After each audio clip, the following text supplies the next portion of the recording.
everybody. Welcome to part 3 of our Fate of Cthulhu story.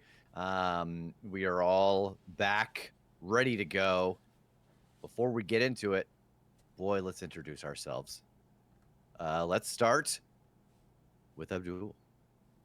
Hi, I'm Abdul. I'm Abdulaziz, a frequent, a very appreciative guest of the Crit Show. Enjoy being here. I'm just here to make friends. Uh, Not here to win, just here to make friends. Uh, and I'm gonna pass it off to Taz. Somebody else Oh, talk. we're passing it. Oh This time we're God. just gonna hand it off. Oh no. Okay. Well then I'm Tass. And since Abdul passed it to me, you can find me joining the Spoutlore Patreon because I caught up on Mallbrats and I can't wait. I can't wait for the live feed anymore. So I gotta catch up. Their shows are really good. You guys should listen to Spoutlore. But also the Crit Show. Yeah, You probably do if you're here. So, it's cheers. true. Who are you passing it to, Taz? I'm gonna pass it to Jesse. There we go. Oh, thank you, darling. Hi, I'm Jessica. I am a member of the Crit Crew and occasional guest on the occasional show. Currently on Kick Some Ass and Feel for Thought On Woo! an occasional day. on an occasional day in a dark room in a dark house. We can't move Oh, on. and till you I'm pass going it. to. Yeah. You're right. I'm gonna pass it to you, Ref. Okay, and I am Rev. I almost said like I'm wrapping it up. This is not the end though. That's all you need. I play Benson. He's a dog with the mind of a scientist, and I will pass it over to Pascal, our GM. Hey everyone, I'm Pascal from Spotless Dice Games. Long-time listener, first-time caller. So I'm looking Yeah. forward to run this session. That is also such a good game. It is. Oh, that's called Last Time Caller, isn't it? Oh yeah. Long time listener, last time caller. Yeah, So it's good. fun. All right, we're ready to launch into this? Yeah. Oh, yeah. Good pun. Excellent. Hey, so first, before we get started into the scenario, we've got a little bit of mechanics to go through. So at the start of a session, we do a couple of things mechanically for Fate. So first is we reset any stress and we delete any minor consequences that are there. So that part has been taken care of. You should have cleared most of your stress, except for Benson. I believe you need to reset your mental stress to full bar. Is the green bar our stress? The green bar, no, the green bar is your corruption. We're going to get Okay. to the corruption in 1 second. So Benson, Gotcha. I see you there we go. Benson is back on. And any minor consequences would be deleted. So the only person right now that has a consequence is Jesus. He is dealing with the dual future consequence with a free invoke on it. And this is because Jesus significantly altered the future by altering the life of his arch nemesis. That's right. So, unintended consequences that we're going to get to very quickly. So that's going to stay. And if you know a good psychologist, you can probably initiate recovery of that at the start of this scene, so that it will gradually go away. And actually, we've got a pretty potent psychology on our team, so you're quite lucky for this. The other piece is that if there's any minor adjustment to your characters, you could have done those as well. So just let me know if you want to do that. And one rule about Fate of Cthulhu is if your character did not incur any corruption during an entire session, you get to reduce your corruption by 1. So Benson employed his corruption stunt last session, so he remains at 3 corruption. However, Jesus, Dr. Cricket, and Dr. Monto, you can all reduce your corruption by 1. So that should put Jesus at 0. Dr. Monto at 0, and Dr. Cricket at 1 corruption. Nice. You know That what? is pretty nice. I'd do it again. Bark, bark. And we've reset your your fate points. Your refresh rate is all at 3 right now, so you're all back to 3 fate points. And I am at 4 fate points as the GM. So that's the big mechanics that we have to clear up. Anything else for your character maintenance we need to talk about before we jump in? I don't think so. Yeah. All right. Okay, so last session, our agents arrived in 1969 at Dawson High School, and after a close encounter with the football coach and the man in black, they got away to a diner and then got on a bus tour to the Kennedy Air Force Station, where they got a glimpse of the facilities and a bit of a recce of the entire base. So I've provided the players a map of the base so that they can get a sense of where everything is at as they plan their next step. As I mentioned, Wild Goose altered the future by turning his arch nemesis life around, and Sully Sullenberger is no longer gonna go to the USAF Academy, and Fuck yeah. yeah, the Jesus' girlfriend now lives in the future. Unfortunately, there's a lot of passengers that are gonna die on that plane Worth it. because Is it because even trade? Worth it. and so now Jesus is haunted by this dual future that he doesn't quite know what's real anymore. And now we're rejoining our heroes right after they managed to leave the visitor center unnoticed. Before I turn to you, though, the camera's going to zoom out. We're going to go back to that diner where you altered the future. And I'm a little bit concerned because there are 2 strange characters that are showing up there. And I'm just going to roll a stunt for the clone hunters that says sense time anomalies. And I've rolled a 9, a legendary +1. Now, every time you change the future, these people can track you down. But I will give you something, is that you know that there's people on your trail. And if one of you has a connection to the hive mind, you could invoke your aspect, your corrupted aspect, and employ lore to try to obscure the detection of your whereabouts, because now you are all anomalies and you're leaving a trail behind you. I mean, I do have an alien skin graft. All right. Who else You know? is that's very physical in changing the DNA? Hmm. Anybody's got something that's more connected to the mind of the aliens? I Let's don't see. do. I don't think I do. I have a damaged hive mind connection, but that's for the. It's for the Yeah. geese, right? No. Yeah, but so what happened in your case? Rather than connecting to the hive mind, you're connected to the animal kingdom.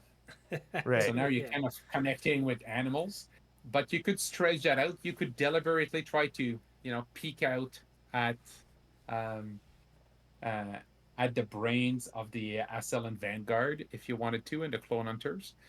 Mhm. And Jesse. Sorry, that was an accident, but also that could work. That could totally work.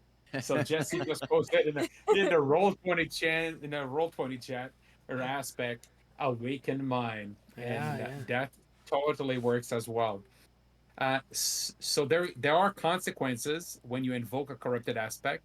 You will check a box in the on the Ascellan side, but that could help you to potentially slow down the chase if you're successful. So it's your call whether you want to try to oppose the hunters that are chasing after you as they're trying to sniff out your trail. So I would say Jesus or Dr. Cricket, you would be the 2 best plays. Does one of you want to invoke that that aspect and roll a lore roll to try to defend against that pretty legendary detection of the time anomalies you've left behind. Do you do Cricket? Do you want to do it or should I? I have a plan. You have a plan? Yeah, and it won't. It won't. There's no way it'll fucking backfire. Not You have a plan, but do you have any lore? I have no lore. I have a plan and no lore. I have a lot of rapport. Could you share your plan with someone who does have lore?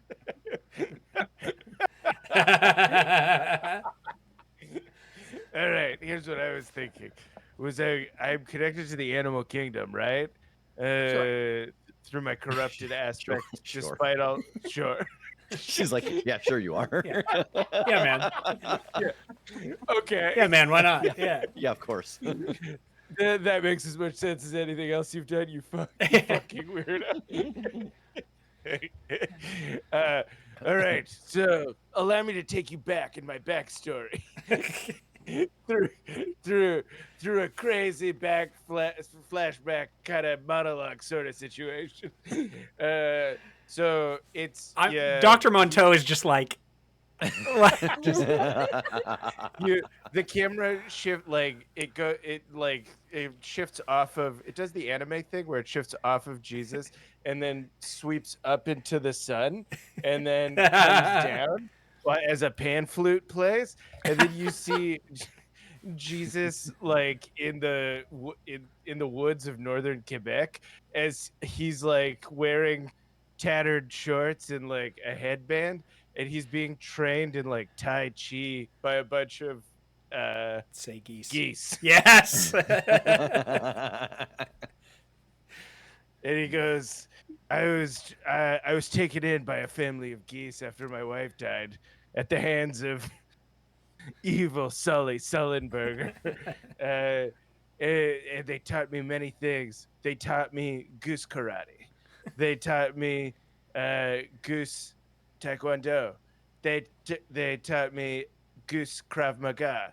And they also taught me to talk to all animals. So no goose jitsu? Goose jitsu was Wing Chun. Wing Chun.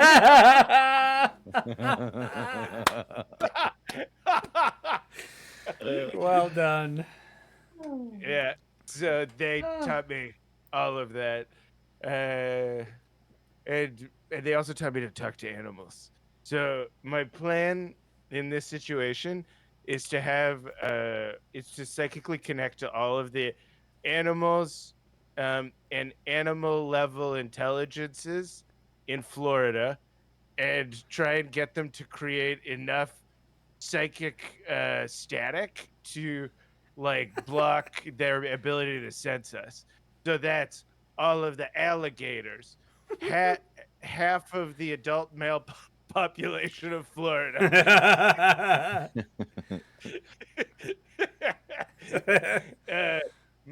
Most of the dumber breeds of dogs and also the geese. I think it's solid. Really? Clearly. Everyone, the other two of us just slowly turn to look at Cricket. Yeah? I actually have a question. Has he been talking about this for, would you say, longer than half an hour? Yeah. I'm hoping not, because that means you'll probably be discovered by now. Let's remember, you're behind the visitor center right now, trying to hack the plan to infiltrate the base. I was hoping to like pull some sneaky psychologist and be like, "Bam, you're healed." Oh, that's good. I understand your plan, and I raise you another suggestion. I'm not shooting it down, but I raise you another suggestion, and I'd love the team's input. So, could I use? I don't know. Could I use psychometry in this moment to um try to like kind of put the scent on like a decoy? Like I don't know if we could like leave like one of our guns behind, plant it somewhere, like so that way they think the energy is like coming from that. They'd find that instead of us, type of thing. Interesting. Oh, like the idea of putting something on with psychometry as opposed to reading something. Yeah, I Uh, like because I that can plan use a also. lore. Because I have because if I use psychometry, I believe that is like lore +4 to create an advantage, which I feel like would be helpful in this going up against a legendary stat. oh, interesting. So I'm trying to use my stunt I, to try s- to. I, I see what you're doing. Okay, I like it.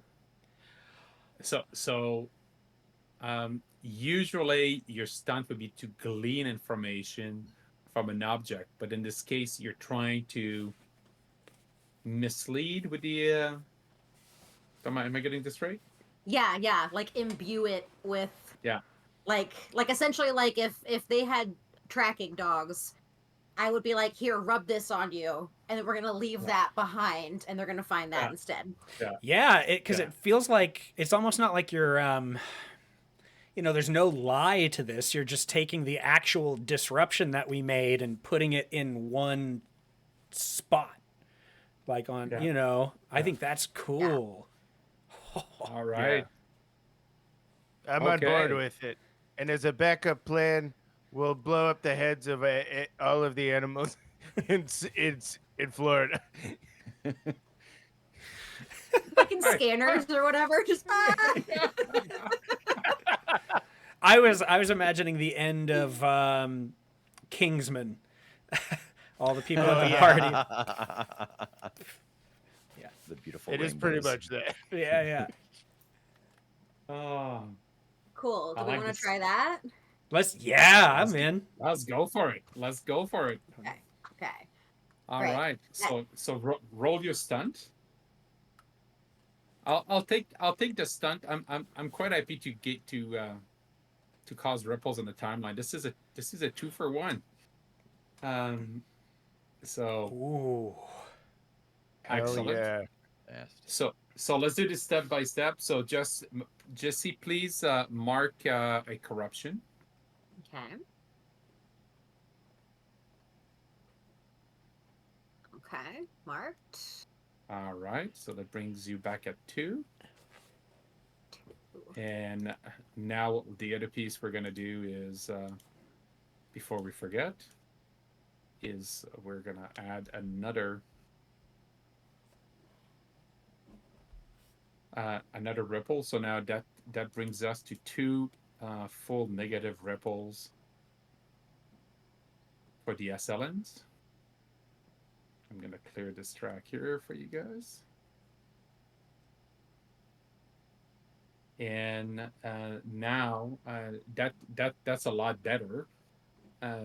So within a position of 6, that brings them against a success of 3 right now. That's still a success with style. So do you want to invoke something to at least reduce their degree of success?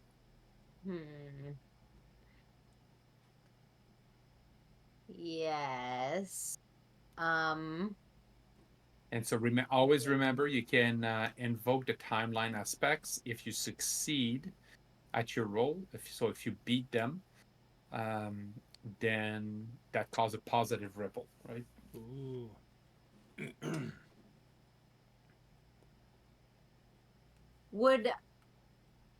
I don't know if this necessarily would count for this group, but they know we know they know. Yeah. So that totally works, and that you have a free invoke, so you don't need to spend a fate point. You Oh, could use hell that. yeah. Could I spend one to assist her with my relationship connection with her, accidental support animal? Absolutely. Okay. Oh yeah. So that brings us to a 10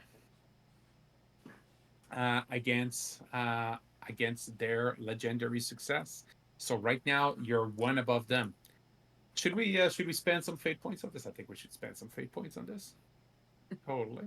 Anybody any, anybody up for a few fate points? Let's see. Uh let's see what they have. Well, I'm I really can't resist the fact that they're relentless aliens from the future. Mm. Relentless alien hunters, I should say, from the future. So I'll pay a fate point for that. I'll bring them to an 11. I really want them to be on your trail. Come on. Ooh. Hmm. Can I just invoke my foul attraction corruption and crash a bunch of geese into them while they're trying to figure this out? Can I make it like Hitchcock's The Birds for them? Totally. Totally. I'm always up for whenever you guys want to take corruption. I will fully support you. Go ahead. Is this a waste of a corruption? Oh, No, this is wonderful. It's Yeah. always Okay. always Cool. We'll do this. Roll plus rapport. Boom. 8. all right. So when you rolled it's file attraction, you get +4 to rapport to create an advantage by summoning a skein of, I don't know how to pronounce this in English. Skein? Geese. Oh. Skiing? A skein of geese to your aid. And each shift of success, so you're rolling against +2, so that gives you a 1 goose. So you've currently have 6 geese, Canadian geese, flying around Florida, apparently, that you now have the control of, each one of them giving you a +1 to your task. You get to describe to us how they help. Now, each shift of damage takes down 1 goose, so you don't have to send them all at the alien if you don't want to, because they might get angry if those geese are flying all over their place and obscuring things. Yeah, so I But you think can- one of them lands on the hood of the car of these 2 aliens. I imagine that they're in a car, and then it just starts honking so loud. It's so loud, and it does the goose like angry neck thing where it looks like it's gonna break your arm with its neck, and it's hissing at them. It's going, and then honking so loud. Every time they try and talk to each other, even telepathically, it can tell, and then it honks really loud. All right. So how many of them are you sending on them? Just one. Is that okay? What's the mechanical effect of sending what? So right now you should probably send at least 2. Each one is going to give a +1 bonus. So right now it's Okay. 11 for the aliens and 10 for your group. So if you send 2, that's going to bump you to 12. Yeah. Okay, So I'll you can send bump you. us to 12, anywhere from 12 to 16. You could put our score at. Yeah. I'll send 2 right now. So 2 of them are honking at them so All loud. right. And so I think part of this is that those geese are part of a hive mind themselves now, and so this is deeply confusing. So they're part of an alien hive mind, and so it is definitely not just the noise, but it's causing psychic static essentially, as they're trying to figure out where the time anomaly went from there. So it's successfully obscured their trace, And they're trying to. The 2 aliens are in a car, and they're trying to get in the car. They keep trying the doorknobs with their beaks, and then slamming at the windows, which is so scary. It's so scary. Sorry, If that's ever happened to you, where a bunch of Canada geese have been trying to open the door of your car from the outside, it's so scary. I'll have to I'll have to tell you some of my stories from working with the geese police. It was the best job I've ever had. Anyway. So there we go. Well, you are literally working with the geese police right now. Yeah. And they do manage, so you do manage to disrupt their path, and right now they're very confused. They know a time anomaly happened here. but they've lost the trail temporarily. Jesus, because you had your actual geese flying over, I think what you've seen is you've seen these two pretty tall gentlemen in fedora hats and brown coats that were sniffing around the area, and then you see these two black cars showing up, men in black, and they're talking with them, and they definitely look confused, and they just tell them, like get moving. So they're entering the base, but they have no idea where you are right now. So let's cut over to you. With this action taken, don't forget to mark a corruption for yourself, please. Yeah, I think I've already done it. Okay, perfect. And then back over to you. So you're behind the visitor center. This all just happened. Jesse, you got a sense to your psychic link with the hive mind that there was something going on, and you really tried to obscure where you were at and obscure that trail of timeline anomalies you're leaving behind. And then Jesus came in and sent in the geese to further complicate this. And I guess you probably have touched the mind of these geese as well. So it looks like Jesus is not crazy. He's actually can talk to animals. You've got Dr. That's Doolittle insane. with you.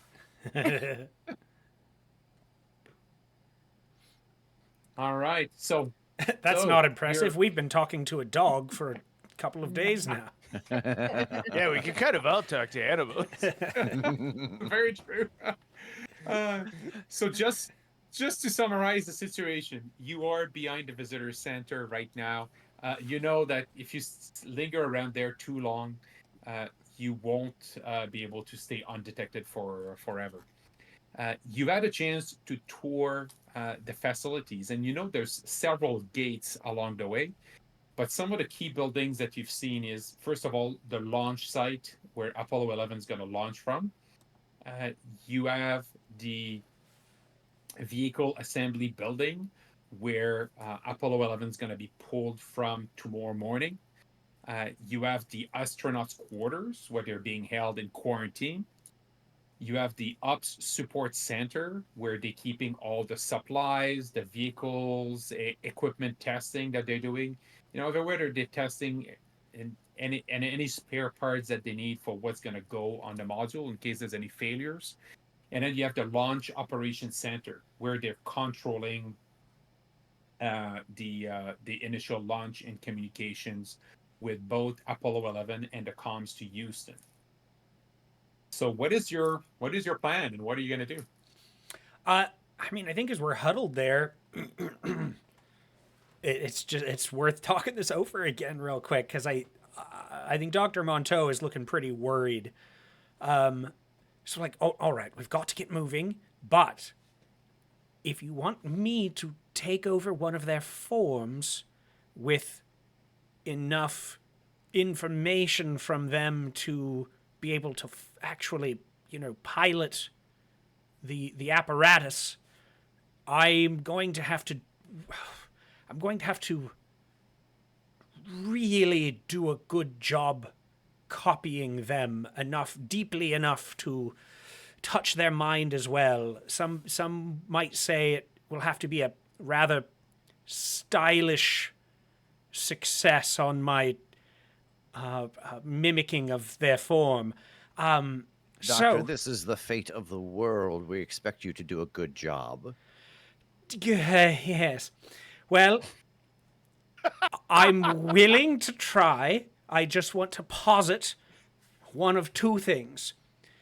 We either go now, I believe from where we are, if we head more or less straight north, we will be able to get to their quarters where they're being quarantined at the moment. We may be able to sneak in, and I could take their form, but then I don't know what the rest of you are going to do in the meantime.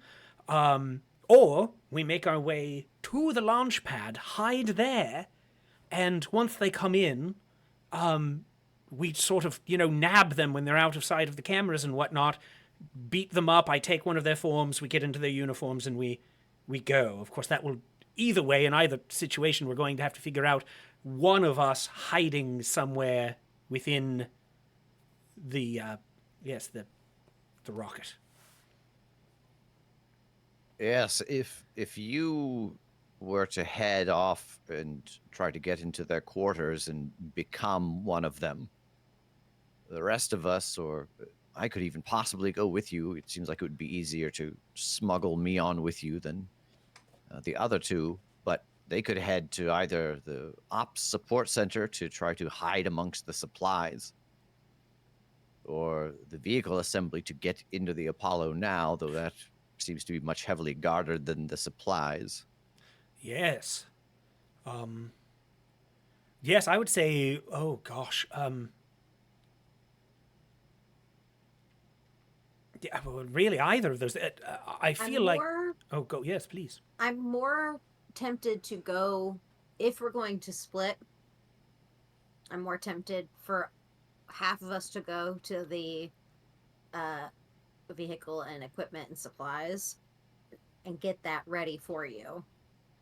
Have what you need, like, for the launch ready, so that we're not wasting as much time. Oh, that's true. I'd say that there's a fairly compelling argument. Ooh, I feel like I could get into their quarters with either Benson as, my service dog, something like that, or Cricket and I both, I mean, we don't have to pose as doctors, of course. We might be able to talk our way in as, evaluations before they go up. Either of those might be good. I know, Benson, forgive me, you're fairly a good hand, paw, at engineering and that sort of thing anyway. Once you got in, if you were to get into the quarantine center with Cricket, where would she go? Once you took the form of one of them. Is that something you can share? Can you turn her into Buzz Aldrin? I don't but think maybe so. maybe I can escort you in a sense of you're not feeling well. Oh no. Out of my way, he's gonna vomit on you. You're out. Yes, but still we need a way to get you onto the spaceship. Yes. Mm. But then say... Yeah, because Buzz needs to show up healthy, right? Because last time the news report said that Buzz Aldrin was sick and he was going to be replaced by some jabroni. Yes, Yeah. Mr. Lovell. So you got to show up and you got to look healthy as fuck. Okay, so then, is that the shift? Do we go, where's Buzz? Do I go find him, take his form, and then come in and be like, get out, James, who's probably an alien and probably will be like, no, I'm going now? Just to be clear, Michael Collins has been replaced. Ah. Oh, sorry. Yeah, Michael Collins is the one that's been replaced. Yes. Forgive me. No, I believe so. I could be wrong. I'm not sure. Do any of our listeners remember? Was it Buzz Aldrin or Michael Collins? It's probably Michael Collins. I wrote down all of their names and I did not indicate which one. I don't know. It's been too long. It's been 2 weeks. I know, my God. All right. I just said Buzz Aldrin because the last name I heard was Buzz. Yeah. Yeah. I mean, if he's on base, if he might be in the astronaut quarters as opposed to the current quarantine. Is the quarantine different, or is it all the same? I think it's all the same. Yeah, I It's think all they're the being same. quarantined in the quarters. I just don't know where the sick one might be, if he's even on base still. I feel like he would probably be in crew quarantine because they just announced it an hour ago, kind of thing. Yes. Well, then either way, one of you will have to do sneaky sneaks after I shift to make your way back. So, or you just all three go and and hope that one of those is me when you get on the rocket. I feel like I like the plan where Cricket and I go to the vehicle assembly building and we sneak into. That's where we could sneak into the supplies, right? Yeah. No, that's at the ops support center is Oh, where the okay. supplies and the vehicle and equipment testing is. Yeah, I think if Cricket and I go and like sneak into the supplies that they're gonna load onto the lunar module, and then Benson and Dr. Monteau, if you guys go knock out Michael Collins, replace him, and then get on the ship, then Benson, you could just do kangaroo mode and go into the spacesuit. We've discussed kangaroo mode. So many times. There's so much It's so precedent true. for it. So just out of this real quick.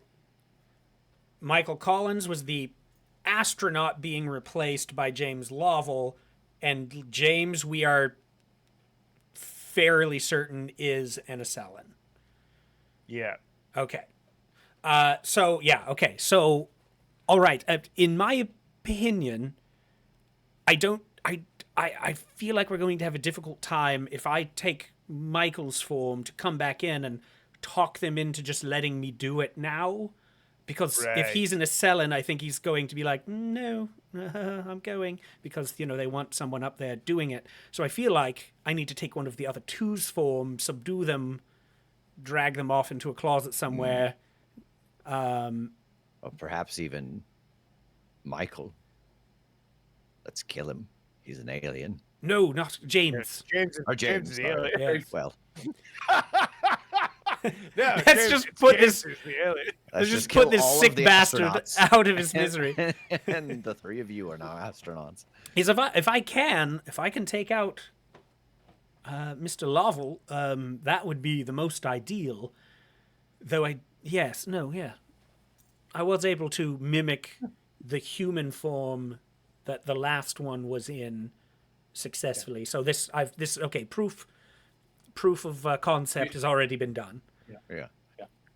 You can copy the body, and you found out that you can also copy the mind if you really connect. All right, so that should be the plan because these other two will not be as familiar with James anyway. So if he's like acting a little strange, they may not know, and we will have killed the Ascellan. Yes. That's a good plan, yeah.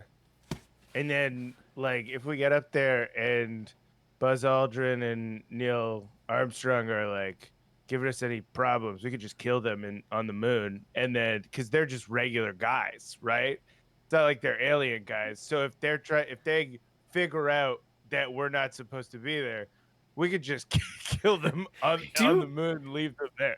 We could, but do be aware of the ripples to the time stream we're causing.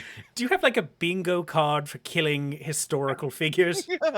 Historical people who flew in weird machines. Look out, Amelia Earhart. Yeah. Jesus is coming for you. Hey.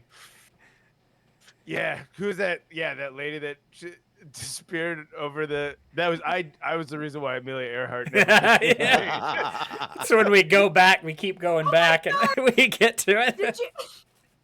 You're gonna confused go- mentally with the crabs. You do with the geese. Canada will be the first country to have put geese on the moon. That's what it's going to turn into. Yeah. No Yeah, Jesus astronauts, just geese everywhere. Jesus has been drinking pretty heavily. He's got another Molson Canadian. Just so you get. Yes, so let's do that. All right. I will go with you to try to help you into the facility. If I can kangaroo mode onto you, then I will. If not, I'll sniff you out and come back to the supply room. That works. At the very least, help me kill James, please, because. Yes. And I go, here, take this. It might help. And I grab a goose out of the air and I hand it to you. Oh, sweet Jesus.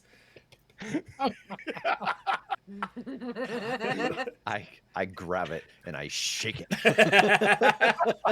Like that dog from Duck Hunt. All right.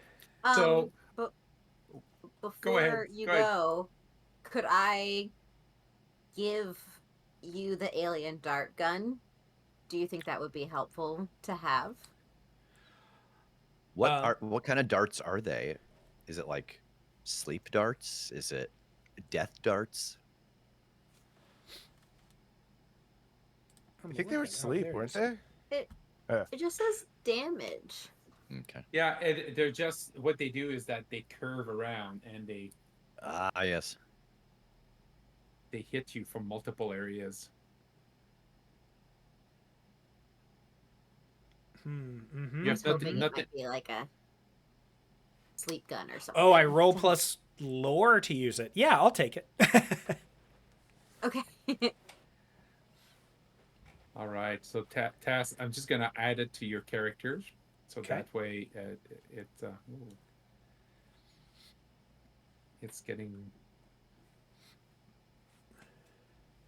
Just bear with me. You're good. There we go. Boom.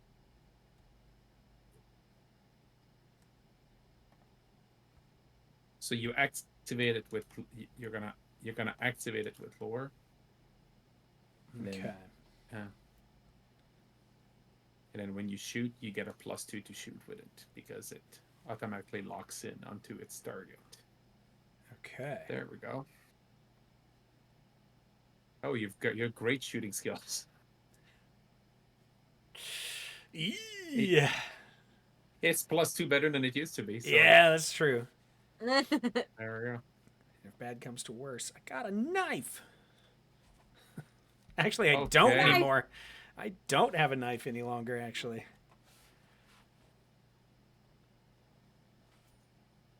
No, but you've got a gun. All right. Yeah. So we've got Jesus. That's gonna be going to the Up Support Center, if I've got this right. And Yeah. we've got Dr. Monto. The goal is to get to the astronaut quarters with Benson. And Dr. Cricket is going with Jesus. Did I get this right? Yes. I believe so. All right. All right. So explain to me how you're going to get there past the perimeter. There is a gate and a fence to get across. Are you going to try to get through the gate, or are you going to try to jump the fence and avoid the very sophisticated 1969 security systems that are around the base? Yeah, which group are you talking to, or just all of us? Just all of you. You've got two different objectives. You all have to get through that gate or the fence. And Jesse, just to remember, at the visitor center, you picked up a NASA badge. You know, Oh, the cloth yeah. badge that you can Oh, yeah. you can glue or sew onto lab coats that you happen to be carrying.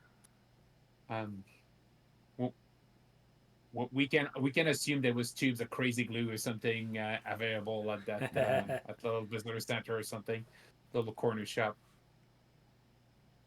I give you gum if you need something to stick to Yeah. it. Space glue.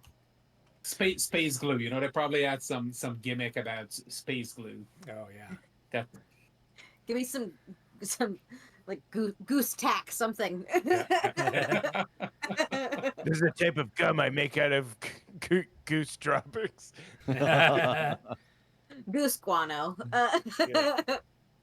Yes, I It's will. really bad. I will stick that on and Yeah. be like, ha! I will reach in my pocket and remember that I had that. Like, this looks legit. something you can totally invoke as you're trying to deceive. Something you can totally invoke and Nice. and try to get away with. Cool. Benson, I hope this isn't reductive of your other general skills, but yes. is there any possibility? How long would it take you to dig a little hole under the fence? Not long.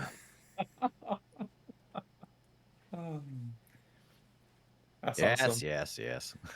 Cool. That's I'll try to head down to like a a spot where there doesn't seem to be much going on. See if I can dig a hole under it. Nobody watch. Don't look at my shame.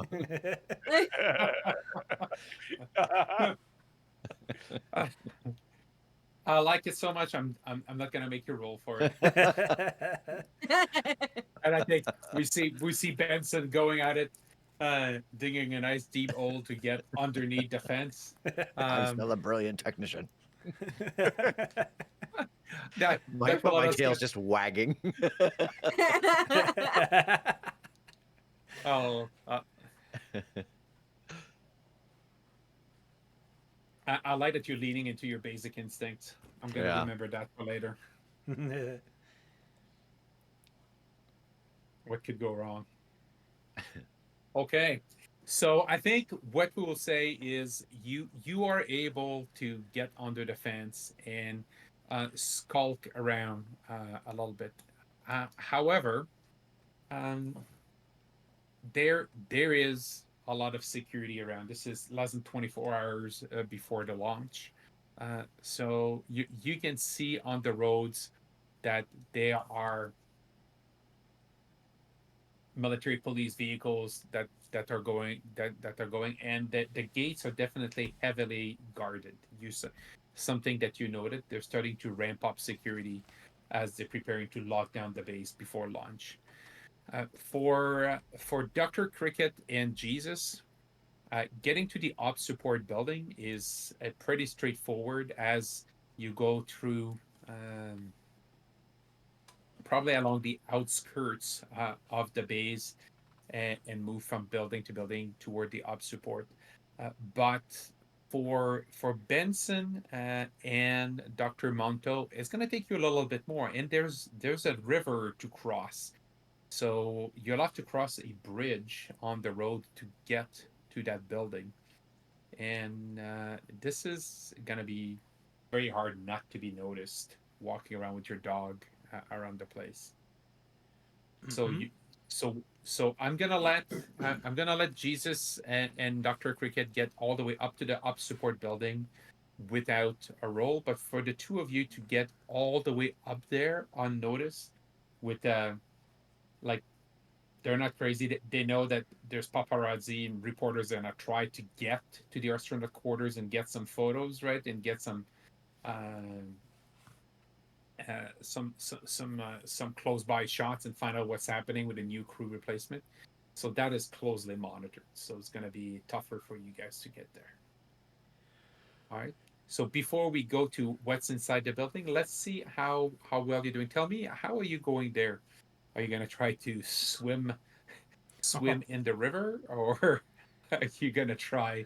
Um, are you going to try to just take the bridge? I mean, you had mentioned that it would be hard for him with a dog. Could I make it easier on him by meeting him there, as opposed to us going together?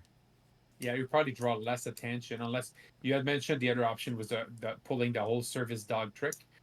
That went so well the last time. Yeah. Well, and I mean, I do have a stunt that is specifically to give me a boost in stealth when I'm just acting like a dog. Yeah. So that's what I was thinking was like use the bridge, but just there's a dog running around. And then get to the building and against the wall on two legs. Yeah, that makes sense to me. Yeah.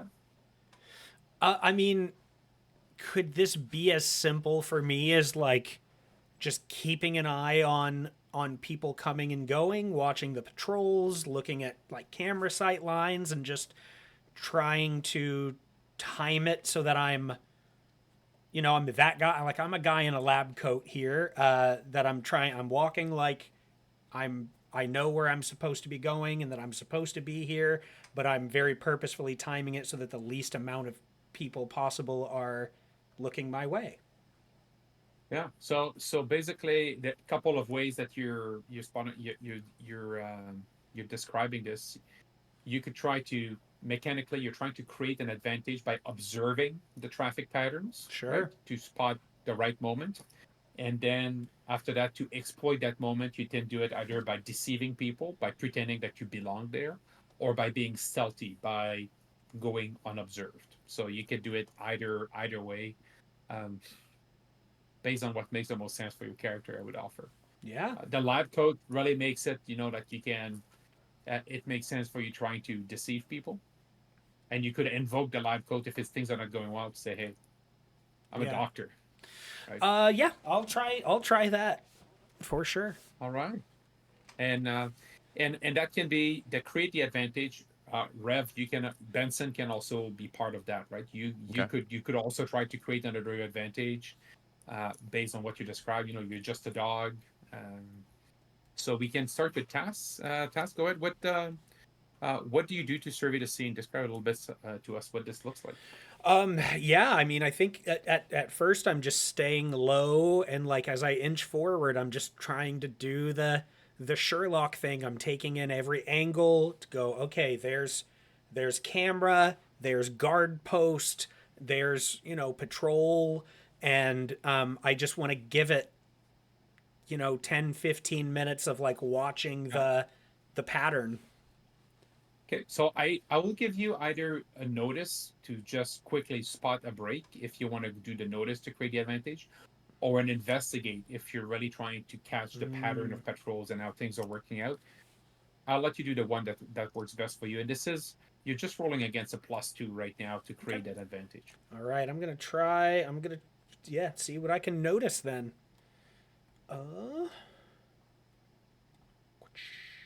Hey, okay, a All right. 4. Excellent. So with a 4, that's a success. And what we'll do is we're gonna call this uh,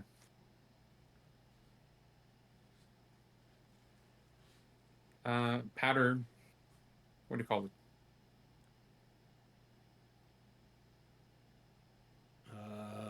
I'm just gonna the military pattern, the military. Oh, Yeah, the military as a routine. Ah, there we go. Okay. There we go. Okay, and I'll give you a free invoke on that. So you've spotted something. Now you've got, and I would tell you that you spotted. It's not just military police vehicles. You've spotted the men in black. You spotted these black cars are circling around. They're looking for something. So you've spotted a couple of men in black vehicles coming across the different roads. They're definitely looking for you, but you don't know if they have your description yet. Okay. Yeah, then Okay. I'm gonna start moving once I kind of have it down, and yeah. Ref, does Benson do anything to assist in that, or are you just gonna do your own thing to cross over? I mean, I think I could assist in that. My thought is, like sniffing around and listening and seeing like, oh, this is a place where people don't really walk as often, or being able to kind of lead him on a path to the bridge that is less traveled, or at least maybe based off what he's seen, more frequently traveled, because someone won't maybe traverse it again for whatever 15 minutes until they hit that pattern again. So I kind of like the idea, the helping him to get to the bridge, on smelling to detect whether there's anybody around a building, or anybody that you might not be spotting or something like that. And yeah, so yeah, I'd say you'd be using your senses for that stuff of sight and smell. So you could roll me a notice on that as well if you want to create that. Yeah, just trying to beat a +2. Okay.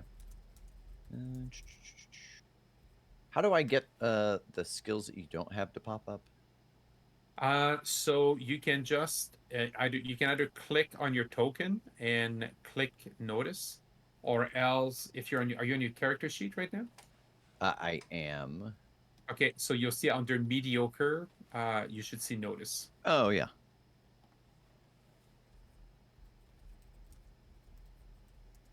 All right, so that did not go as planned. Didn't. Your service dog is leading you astray, Dr. Motto. Oh no. I've So created no benefits for you. yeah, if we leave Still a that good as point. is, Yeah, if we leave that as is right now, you're gonna create an advantage for the opposition. So if say the Yeah. men in black say, "Hey, what is that dog doing there?" and they're gonna get a free invoke on this. Or you could spend a fate point. Yeah. I will. Um, I mean, it's wild to do, but I think I have to invoke my trouble. It just makes sense that I have to give over to my basic instinct to really be aware. Yes, that's perfect. Let's keep leaning into those basic instincts. I'm Yeah, right. taking note. All right. So if you pay a fate point for that, that's gonna tie you to a 2. So that's just gonna give you a boost. Okay. And what we're gonna call this is the boost. Just I smelled the way. So uh, so right now, tasks, go ahead. That you can try using this. Are you gonna use deceive or stealth? I wish, yeah, I feel like deceive makes the most sense Okay. because I'm trying to walk with purpose, and yeah, I feel like it'll be harder to talk my way out if I'm spotted, if I'm sneaking around and they're like, "What the hell are you Yeah. doing?" than if I'm just All right. walking with purpose. So Do All you right. want me to like give you a boost? Do we want to do this as a group action? Like, should I stay with you instead? you sure can. Because I can give you Yeah. a boost on. I can give Yeah. you, or not a boost, but the group roll. Oh yeah, okay. Yeah. So that's the boost. The boost will go to you, and that way, Rev. I think because of the way you described it, you're just the dog that's walking along with him. Yeah. And so that makes sense that the only person that's trying to deceive there, you're a dog. You don't have to deceive people in that Yeah. you're a dog. Yeah. Yeah. As long as you're acting dog like, Yeah. we're good with that. Okay. So then is that do I add anything on this? So Is what it you're gonna plus do one? right now, you have a free invoke and a boost. So there's gonna be a +4 to your deceive roll. Okay.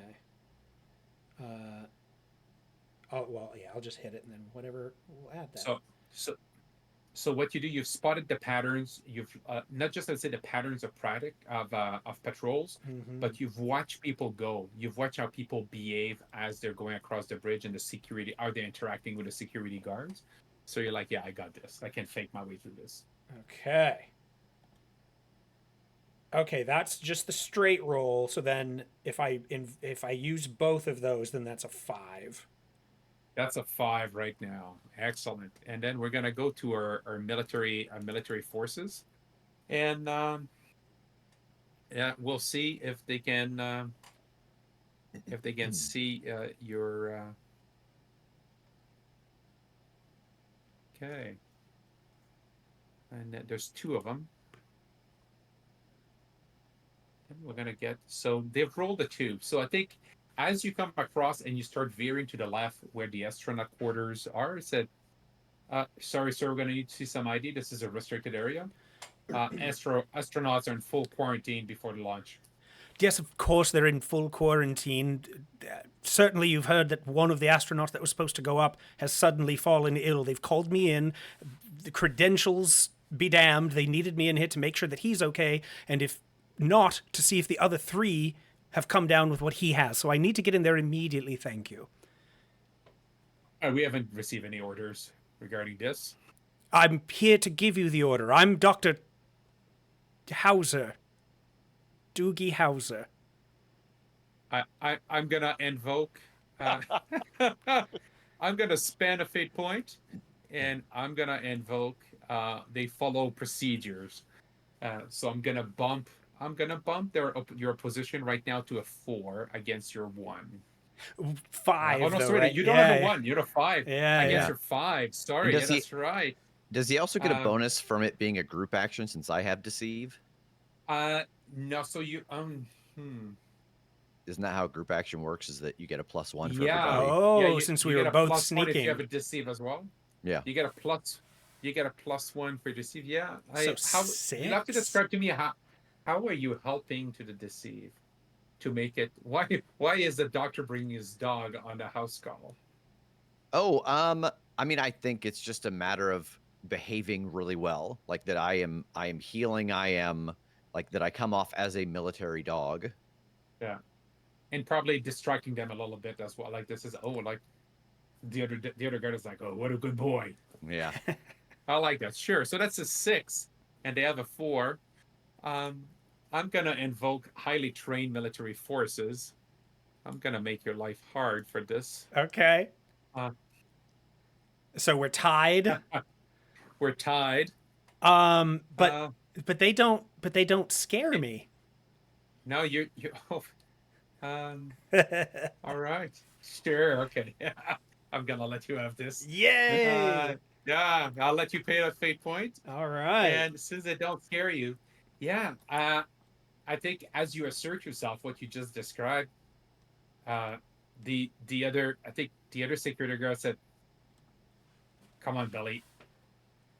That launch, you heard General Patterson. If that launch has to happen, if he finds out that because of you, the astronauts got sick, we're going to be on extra duty for the rest of the month." I put a hand on his shoulder too, and I'm like, yes, for the love of God, please don't make me have to speak with Patterson again as well.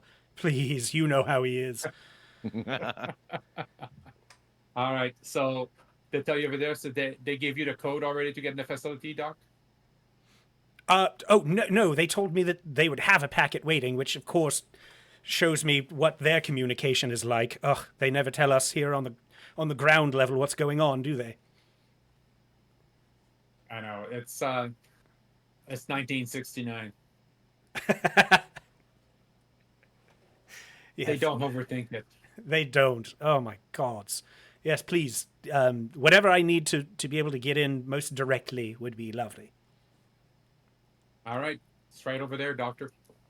Thank you very much. All right. So you start heading to the facilities. Meanwhile, Jesus, Dr. Cricket, what's going on at the up support building?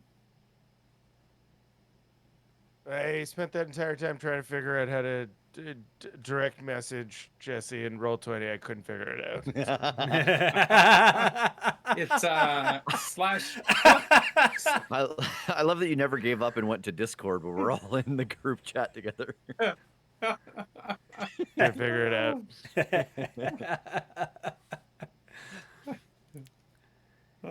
Well, do you have any thoughts? I was gonna Or were you just gonna ask, be like, hi? I was gonna be like, hey, what should we do?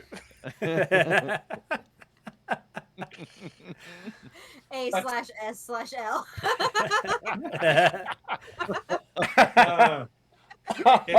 It's slash W, the name of the person, and then you type your message. Okay. All right, I'll do that now. Funny. Yeah.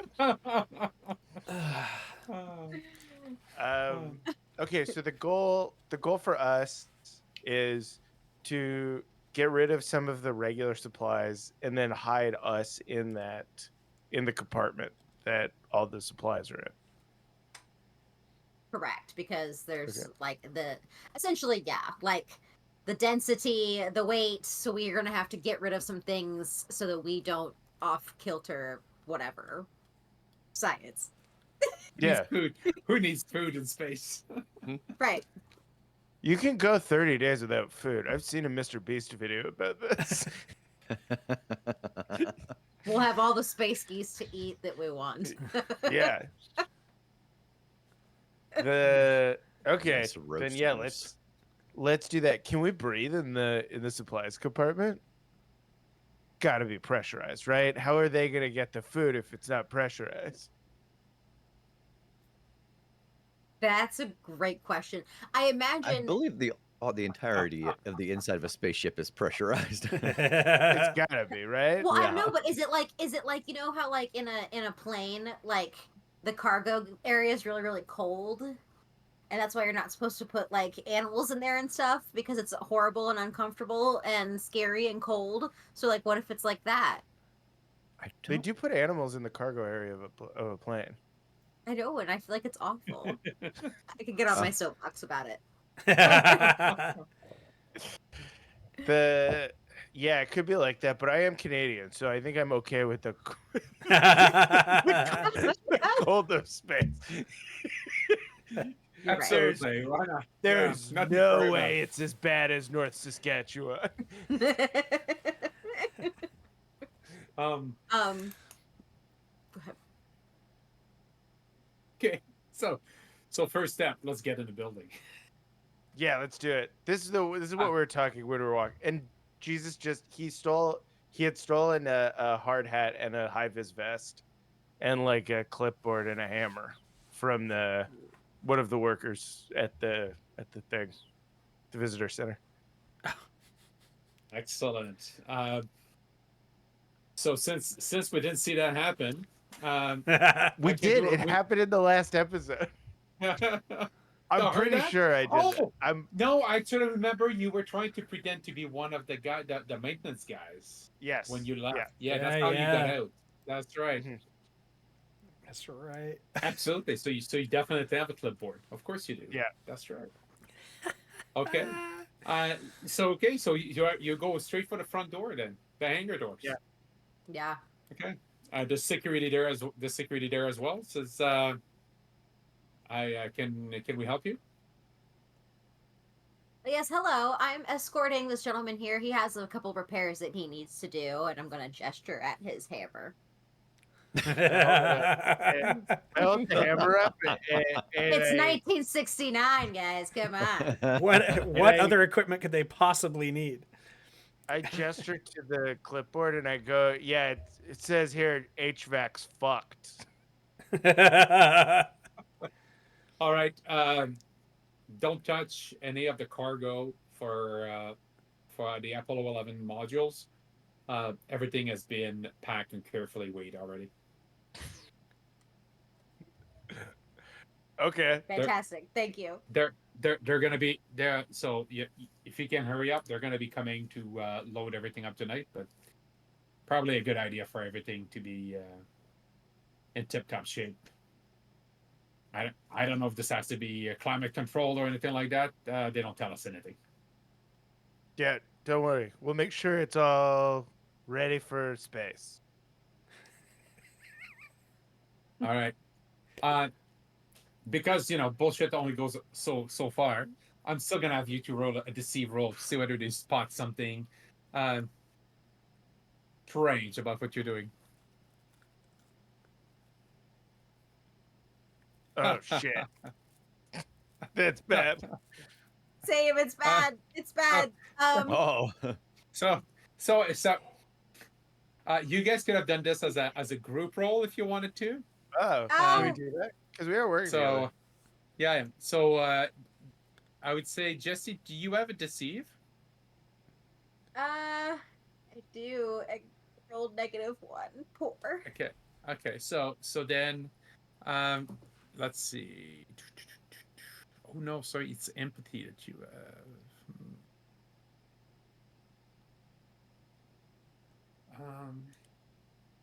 Yeah. Let's play tough Jesus roll, okay? Because only one of you need to bullshit your way as a group. if that's all right with you guys, unless you want to play it as, yeah, all right. So we'll hide Jesse's roll there. So Jesus, again, let's see how convincing you are. Those military forces, right. they are absolutely fine military forces, and absolutely they'll let anybody through. Sure, come on in. Gentlemen, All right, it's an honor to serve with you. carry on. And then I think they look at you, Dr. Cricket, and they say, make sure he doesn't touch anything. Absolutely. We've had a couple of contractors trying to take a peek at stuff and grabbing little souvenirs. Like, we can't mess around with this. Okay, they let you go in. Okay, so let's stick with you for a little bit. What does this look like? What are you doing? You enter in this big hangar. I think it's pretty massive. It's a pretty massive hangar. You can see rows and rows of supplies. But in the center, it's pretty empty. You've got these pallets that are clearly labeled for which module they're to be loaded into. A lot of precaution, stabilizers required, and there's levels on the side to make sure they don't angle these things the wrong way, and there's weights written on the pallets to make sure that they know everything has been measured. And so you can say everything is stacked up in probably this funky space foil, the golden foil there, to try to retain temperature, and or these kind of emergency little aluminum blanket or foil blankets you see now getting sold at the corner stores. So you see those things there. And I think on the side you also see some a lab area where they're doing testing. So you can see a whole bunch of testing equipment doing readout for testing seals, um, and I'm gonna say that there's a couple of spacesuits there. Sure. Sick. I was really And you hopeful. Oh, go ahead. Go ahead. I was gonna say I was really hopeful that they were going to have the weights of things like on boxes and stuff. That means that I can pull my best Kim Basinger and be like, I weigh 105. um, how many suits are there? there are two suits. Okay, that's fine because Monto should have his own, and Benson then will Benson will ride be in in one of his. ours. Or one of ours, yeah. Okay. Is there a way? Okay. Yeah, this seems pretty easy. I'm just gonna look for something that's approximately my weight. Yeah. That is the gonna ca- be in the main module. I don't want to be in an external module and have to climb outside of the spaceship. I want to be able to get from where I am to inside the spaceship. you're pretty safe. In if you go in roll 20, Yeah, let me pull this up for you. We've got under the handouts. I will show you. There we that's go. sweet.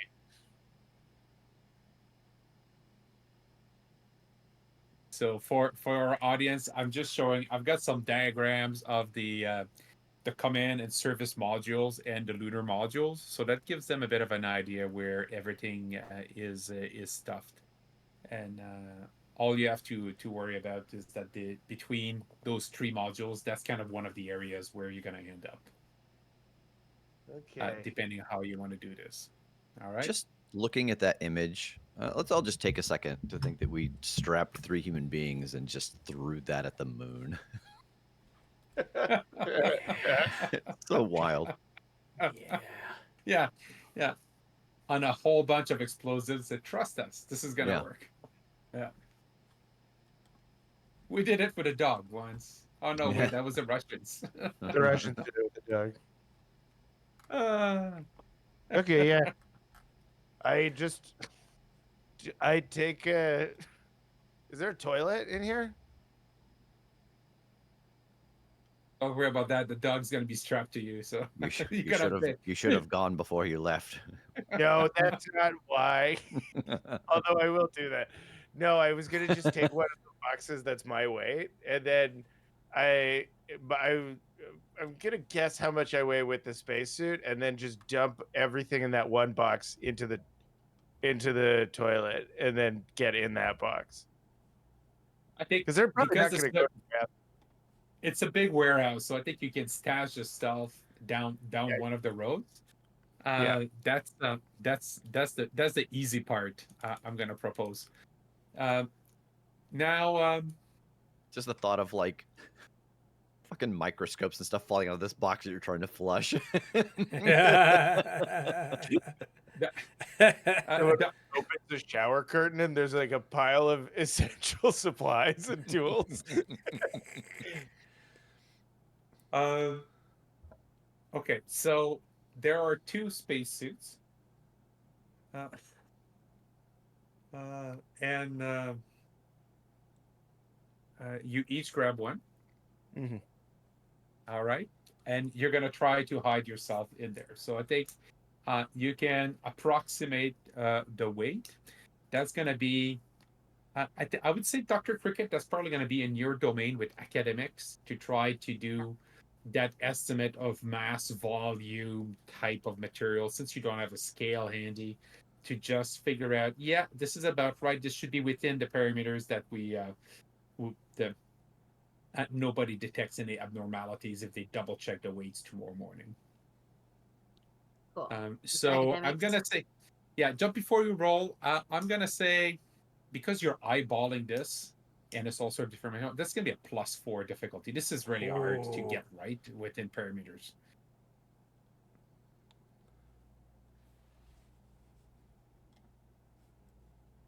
All right, Doc. Here we go. I'm 240 pounds of grade A Canadian bacon. Don't forget to account for the geese.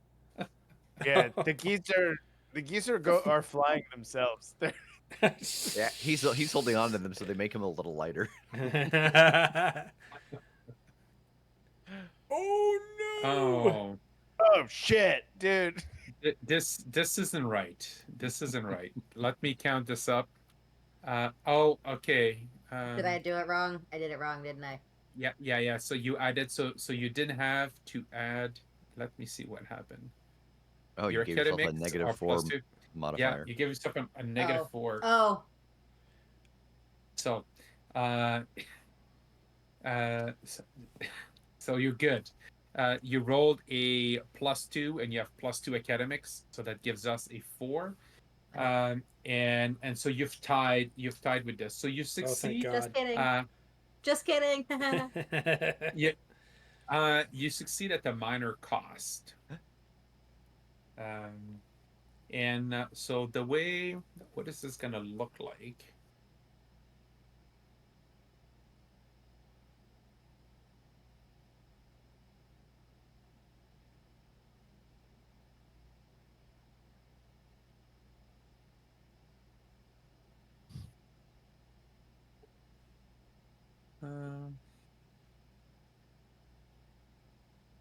Let me see. Jesus got into the spacesuit with a Yeah. bunch of cans of Molson Canadian in his pockets, just so you know.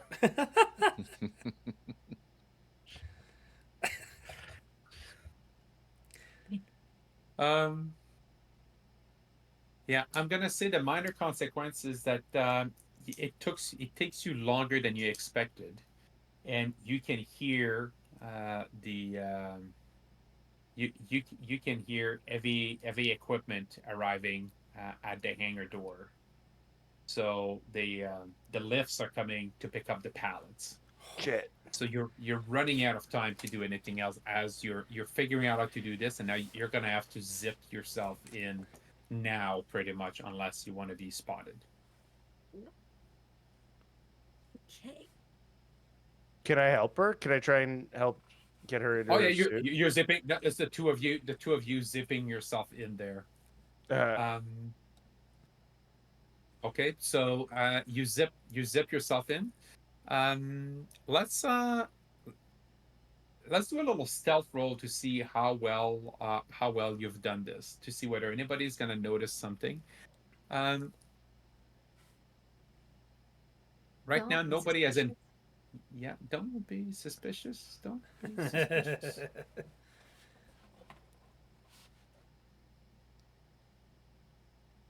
All right. Whoa. And I'm just gonna write this down. So Jesus has got a 2, and Cricket has got a 2. I'm just gonna park those there for now. We're gonna remember that later in case it comes handy. And we're gonna zoom back to the other place. As we see Jesus and Cricket zipping themselves in, we see a note below the test bench where the spacesuits were. That's laying there under the table, forgotten. And it says NS, leak detected. But we don't know which of the 2 spacesuits this was stuck on.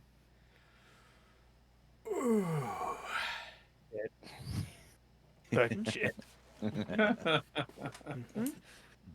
We'll figure that out later. I love that you just accepted. Those were on the test. They were hanging there. You just grabbed them on. Thank you for making my day. Uh, this is Easy. Don't mention it. it. It makes perfect sense in what's going on right now. You're in a rush. You happening. Uh, Space suit leak. And we're gonna just park that aspect on the map, and we're gonna come back to it later. Let's go back to Benson and his faithful Dr. Monto, or I mean Dr. Monto and his faithful Benson. I'm not sure which way this goes.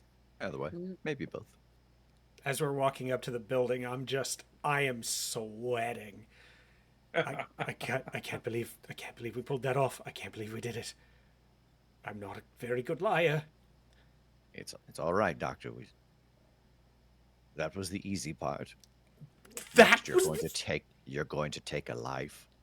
oh yes. Not Well, a human, not a human life, mind you. well, I've done that in the last 24 hours. That's fine, but like convincing someone or something. Then move with that confidence, sir. Oh my gosh! I don't even have an AOL CD to slice a throat with anymore. Oh, actually, that's a good point. I think I know what to do. And yeah, just as we're walking up, like what are we looking at with this building as we're going up? Is it Yeah, so I think as you're approaching up, the outside of the building there's a nice sidewalk. It actually looks like a nice like for the time, nice residence with windows. The curtains are drawn because now you did the tour after lunch in the afternoon. I think we're starting to approach dusk now between everything that's been happening. In your case, just for Jesus and Dr. Cricket, they're in the future now. They're closer to midnight with all the work that they've done. For you guys, I think it's getting around dinner time. Things are getting dark as you're approaching this, and so the lights are on the outside of the building. The area is well lit. You can see they really want to make sure no one tries to get into the quarantine zone, whether they be reporters. Or other personnel that they want to really control access there. And at the front door, you can see there's a little camera, and there's a punch code lock where you can enter your credentials. okay? Then, assuming that they did indeed give me the code, I will punch in whatever number they told me. On your left, I should point out that on your left as well is where on your left you can see the river, and on your south side of this building you can see a little creek. So there's not many approaches to this building. There's only one road that comes there. So if there's any vehicles approaching, you will spot them. There's not a lot of other traffic areas. It's really designed so that no one that has only people that have business going to this area will go to this area. It minimizes traffic. So you punch in the code, Yep. and the door unlocks. Take a deep breath and give Benson a nod. We ready for this? Right. And I'll go in. All right. So you enter, and I think that as you open the door, you can hear a bell inside, just like a kind of a doorbell sound that rings. And you see on the other side, you kind of enter a short hallway. There's a second door there that is located there, and you can see there's a glass pane. So it feels a little bit like an aquarium. So as you and Benson come in, you can see the three astronauts are sitting there watching TV. Okay. And they hear the doorbell, and they stand up and they turn around. Hello. Good evening. Dr. Hauser. I'm here to do a final inspection. Well, not final. There'll be one in the morning, of course, as well. But final inspection for the evening to make sure everyone's feeling all right. How are all of you? We're feeling all right. How's Collins doing? Oh, I actually was not following up with him until after the fact, just in case. You know, I didn't want to meet with him, potentially get something that I would pass on to you. So it was you first. All right. Nothing heard. It cut out for me. What was that? Nothing heard. Oh, Nothing heard about him. Like, is he? as far as I know, he'll live. He's just not in good enough shape Okay. for the trip. Yes. And yeah, like, and no offense, James. Like, we've talked this out, but you know, it's this is pretty last minute. We were really not expecting this. To have a new crew member come in. I mean, I know this is what we've all trained for, but uh, this is it's quite unusual, and really, like, Collins wasn't showing any symptoms. That's the most dangerous type of illness, the one that sneaks up on you. Yeah, well, okay, well, I guess come on in. Oh yes. Before I actually enter, and I want to look like you said. There's like a little hallway in this glass pane. Are there like separate rooms here as well? No, so they're all together. You can see it's set up kind of a little bungalow. So I think you see that they have the dining room there, and then there's they're in the living room where they're watching TV, and then it leads to there's a little kitchenette and dining room there where they're gonna be. You can smell actually once you're gonna open that second door. There's you're gonna smell the food that they're just about ready to sit down to eat. Gotcha. Oh, interesting. Yeah. Interesting. How do we want to do this? Yeah. Do they sleep in the living room? No, so I guess you'll have to enter to figure out how the rest of the bungalow is laid out. Yeah. Oh, yeah. Yeah. I'll open the door. I'll go in, and open it All right. for Benson as well. Oh, you've got a dog. Yes. This is Spot. Now, Benson, there's something we haven't talked about. Mm-hmm, mm-hmm. Your body's changing. Yeah, that's true. Yeah, you're at you're at 3 corruption right now. Mm-hmm. It kind of reflects how the mutations have been affecting your body. Do you want to describe to us how this has been spreading? Right now, you've got the corrupted aspect, unusual breed, but are things rippling under your skin? Is the color changing? Is what is different about you? Yeah, so I think that, I described already the dew claw that kind of folds up and acts as so that's something that you could notice. Like, it looks like he's got like almost like a raw tendon if you were to look at the underside of his arm, because that's where it flips up and is a thumb. Yeah. And so I think that it How's it getting worse? I think it's getting worse in that there is, like, at the pad of his foot, it's like starting to form something that it looks like might eventually make it so that Dewclaw can't retract. So he's getting like Ascellan like hands. Oh, I like it. Yeah. Good. Something nice and noticeable. Yeah. I'd like to offer you then I'd like to offer you a compel on that unusual breed. Yeah. That said, someone notices that you're a very unusual dog in the room. Mm-hmm. Would you like to take that compel? Yeah, I think so, actually. Okay. Oh, shoot. So you can go ahead and do you see on your character card the fate point here?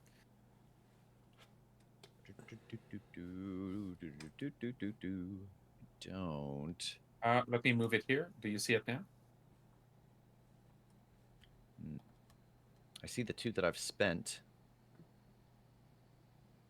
All right, don't worry about it. I'm just gonna deal it to you. Okay. That's gonna be. There we go. Okay. Yeah.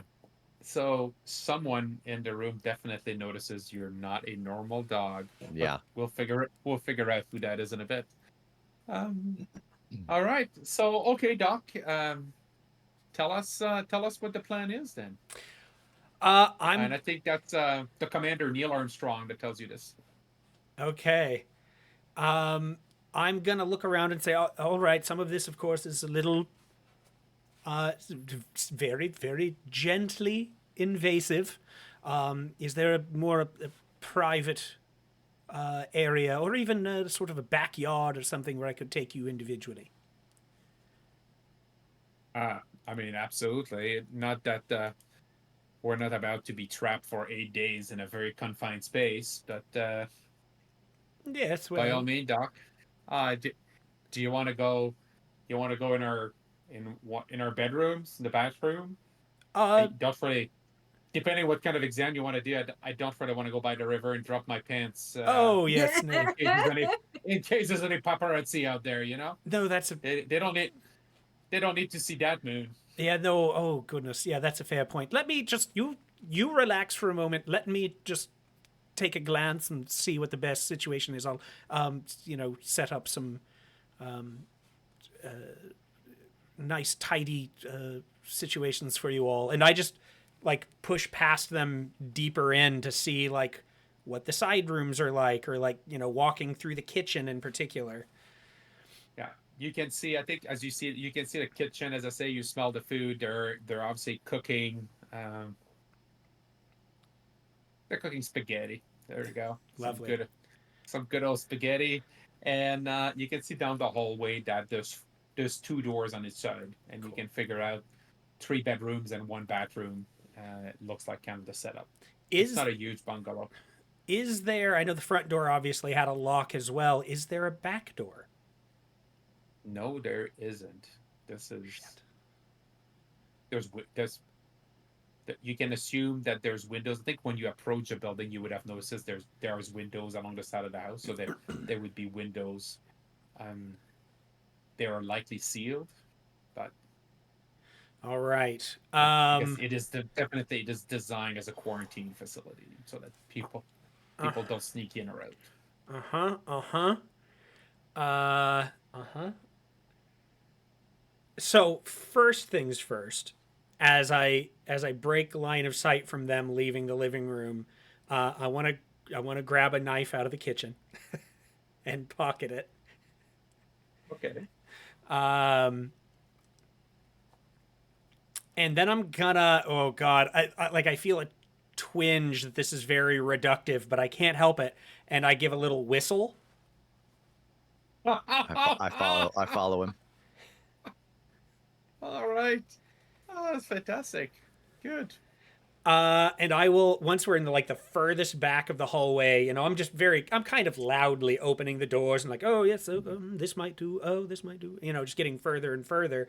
And then once he gets up, I am crouching down. We might be fucked, because once I take one of their form, I don't know how I'll have. They'll be like, where? How do we get the body out? And then I quote unquote leave. Tell them all to go into their bedrooms and get undressed, and we can just open and close the door, and then you could say the doctor left when he was done with me. That's brilliant. Absolutely stunning. Yes. Beautiful. All right. I am shaking like a fucking leaf. All right, let's do this. I need you to get your shit together, doctor. Listen, I've had one big W today, and I just don't know how many I have left in me. And I'm gonna stand up. I'm gonna think. It's all right. Confidence. What would Jesus do? What would Jesus do? Yes. You see a goose that's been following you the whole time out the window of the Oh. bungalow. And I give it a nod. Like, yes, Jesus is with me. The goose salutes you. I salute back. Affleck. And folks, I'm going to declare that we're entering a new scene. Okay, with this, I think we've had the initial scene, the sneaking in. That was the first scene. Now we're starting a new scene. The mimicking. The attempt, anyway. The attempt. The attempt. You'll succeed. At Uh, what cost is the question. oh boy. Yeah, I'm gonna do exactly what Benson suggested and just walk in and be like, all right, just for the sake of keeping this quick, if each of you wouldn't mind going into your rooms, stripping down, just you can keep on your underwear, but everything else off, please. I need to look for lesions and any number of other small things. And I will right. let you know when it is safe to come out. Okay. They do that. Okay. I'm going to go in one at a time I'm going to start with the two that I at least assume are human. Not James. So the commander is Neil Armstrong. Then you have Buzz Aldrin, and then you have James Lovell. You have James Lovell as the last one. So I'll start with Neil and just go in and just do basic, open your mouth, like checking pulse and like listening for, abnormalities, breathing, just all of the very basic physical things. Turn your head and cough, all of that good stuff. Okay. Yeah, they do all that. I'm like, all right, just stay in here until I let everyone know that, everyone's good, and then we can all go out and maybe enjoy dinner together, yes? Sure. I mean, you brought your dog in, so I'm assuming your dog is clean. Can I at least like take your dog outside and go play ball? Just I'll only be a couple of minutes, yes, but we can definitely play some ball after. Okay. Yes, thank you. I'll be very quick and go around. So, go ahead. Where's Benson in the meantime? Ooh. I think I'm in the hallway making sure that James doesn't try to come out. Okay. Like I'm just like sitting at the furthest part of the hallway with the wall behind me, just watching the four doors. Nice. Okay. Oh yeah, go in, do the same thing with Buzz. Okay. While you're inspecting Buzz, Benson, how are things going? How are they going? Well, you start hearing a kind of a croon, and it has the hypnotizing qualities. Mm.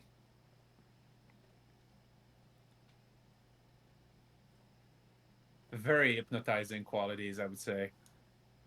Oh, it's nurturing. And I did not roll well at all, I'm afraid. I rolled a -2 on that, just to give you a sense of how nurturing that croon is. So right now, you feel something calling to you, and you must defend with will. Okay. Okay. On a successful attack by them, you're going to mark corruption. Oh, nurturing. Oh, that's cool. Okay. Yeah. Oh no. Mediocre. All right. So this is a success with style, and so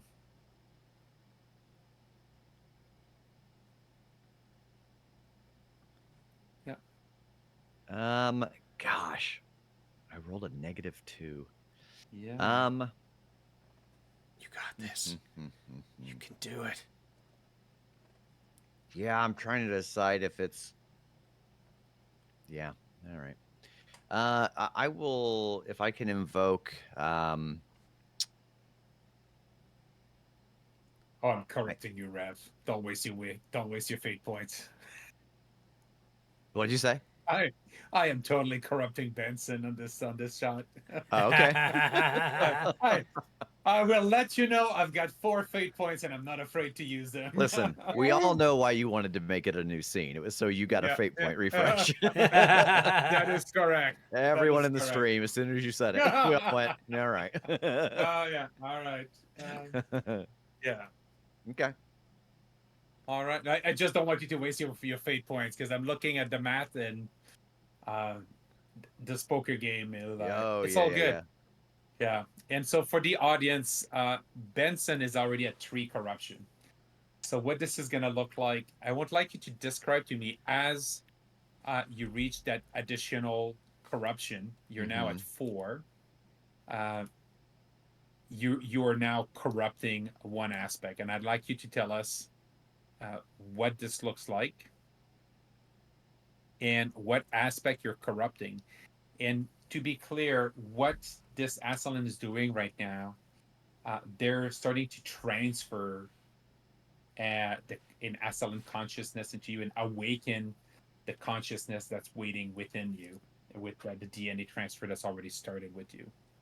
Where is that real quick? Where's that link that had the other I was trying to find the Uh, other Ascelin all yeah, all the various pieces. Yeah. So if we go in yeah. rules of review, I'll pop it up for other folks.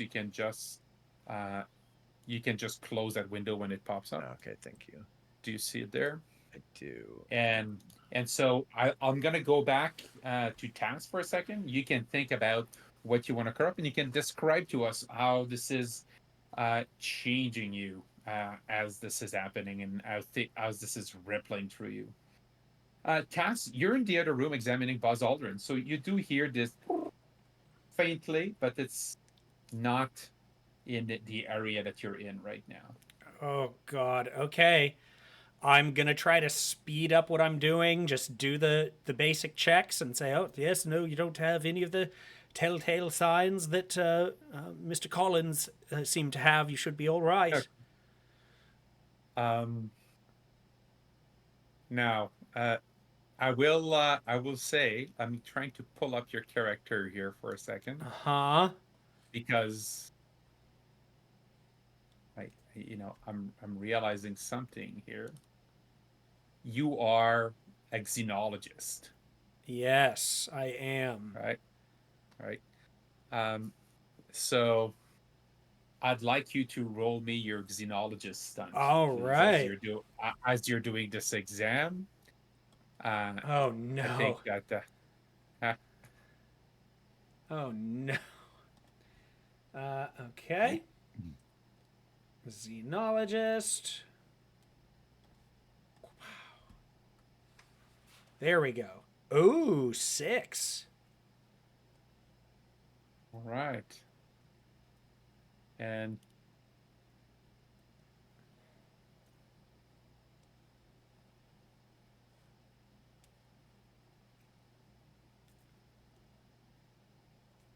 that's a 2. Uh, I am gonna invoke the aspect Birgit in the flesh of Buzz Aldrin, What? and I'm gonna boost myself to a 4. Okay. Uh, um, and now,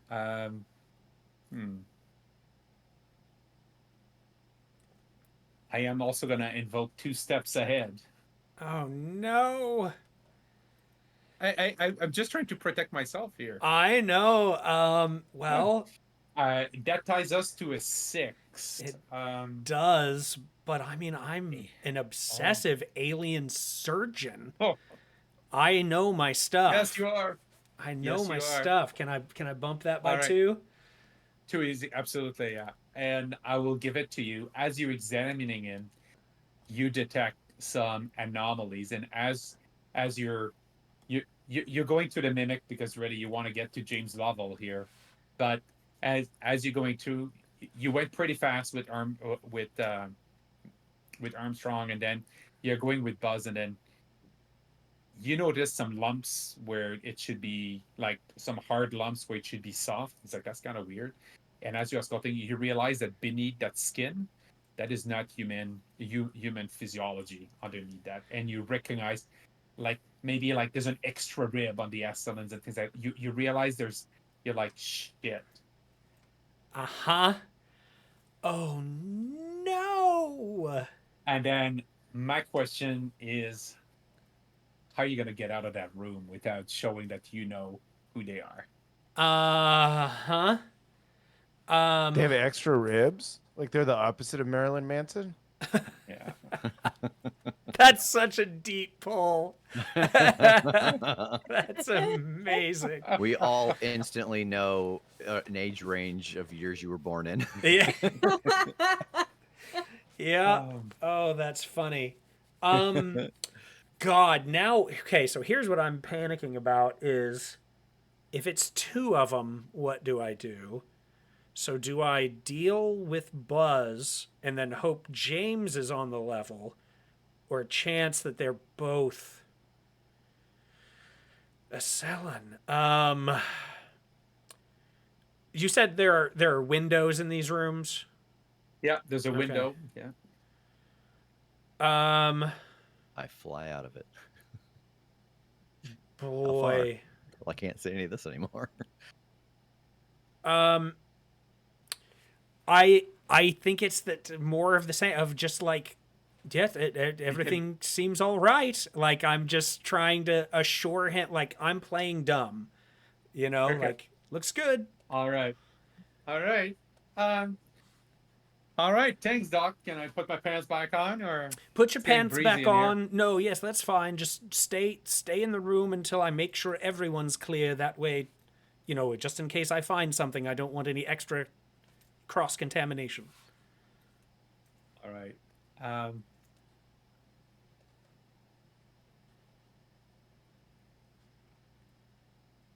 And then yeah, I'll if he doesn't do anything else, I'm just gonna play dumb and walk out.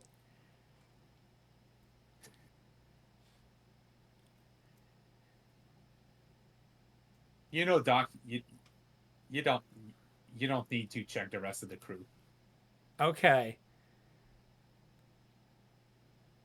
And Buzz Aldrin's going to use unearthly influence on you. I rolled very poorly. I rolled a 2, despite a total of 2, so I rolled a -2 in my dice. You need to resist this with will, please. With will, okay. Yeah, he's trying to he's trying to basically make you go away. Yeah, none of that's gonna help me. All right. Oh God. No. I only have one fate point left. Worth it. Boy, yeah, I have to survive this. I mean, I've got to go with like I know his physiology. I know all of this is going on. I know what they're capable of. So I want to steel myself again with "You don't scare me." Like whatever right. these wiles are, nope, it's fine. All right. What do you say on your way out?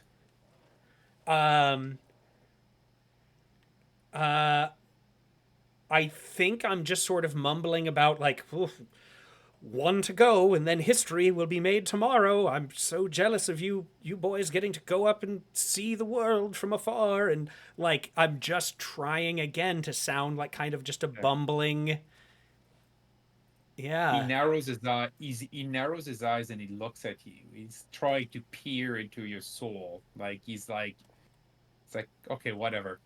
Do what you got to do, Doc. And he lets you go. And I walk out and I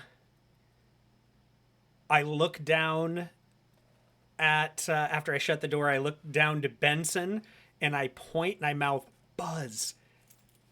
Alien. So I think that when you like come out the door, tell me if this is kosher. I have a habit of twisting my corruption into something beneficial.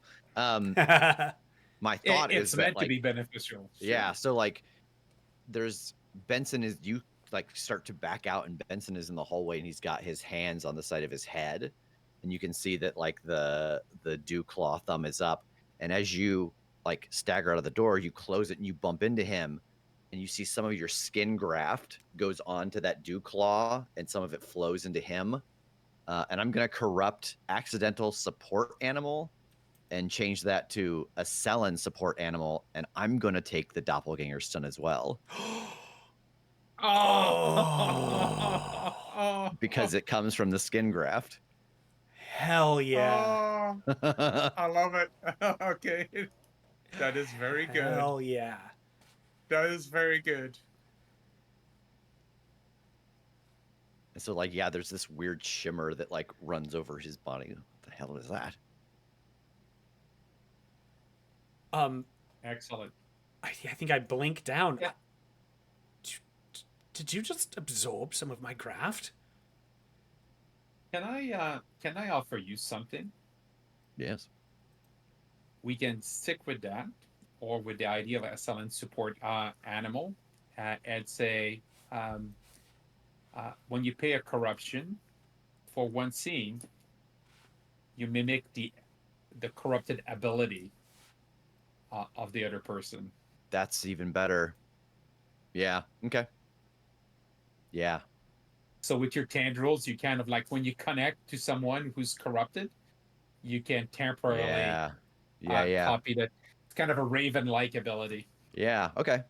Yeah, that's Interesting. good. The fact that I can like assist by helping them with what they already do well. Yeah. Oh, Yeah. interesting. It's very. So- Of course, this is on my mind. It's very Loki and Rivals. Yeah. Yeah. Okay. Okay, so we'll write that up after, but we'll give it the name. But Okay. It's the idea that you realize as you brush. But I think what this turns into is that as you brush right now, you realize you can copy. Yeah. I did. It won't last as long as yours, I don't think. But I could look like one of them for a short time. Well, I need to discover the state of Mr. Lovell, and that will dictate what precisely we do from here. Because if we have to take out two of them, that's a fucking problem. Well, let's go check on him. All right, and I'll go into the. Oh, Should I guard this door now? I was guarding the other door, thinking that it could be a problem, but there could be two problem doors. yes, guard the Buzz. Yes. If he comes out, I assume I should kill him. Yes. As quietly as possible, please. Oh, yes, of course. Yes. And I'm like, yeah.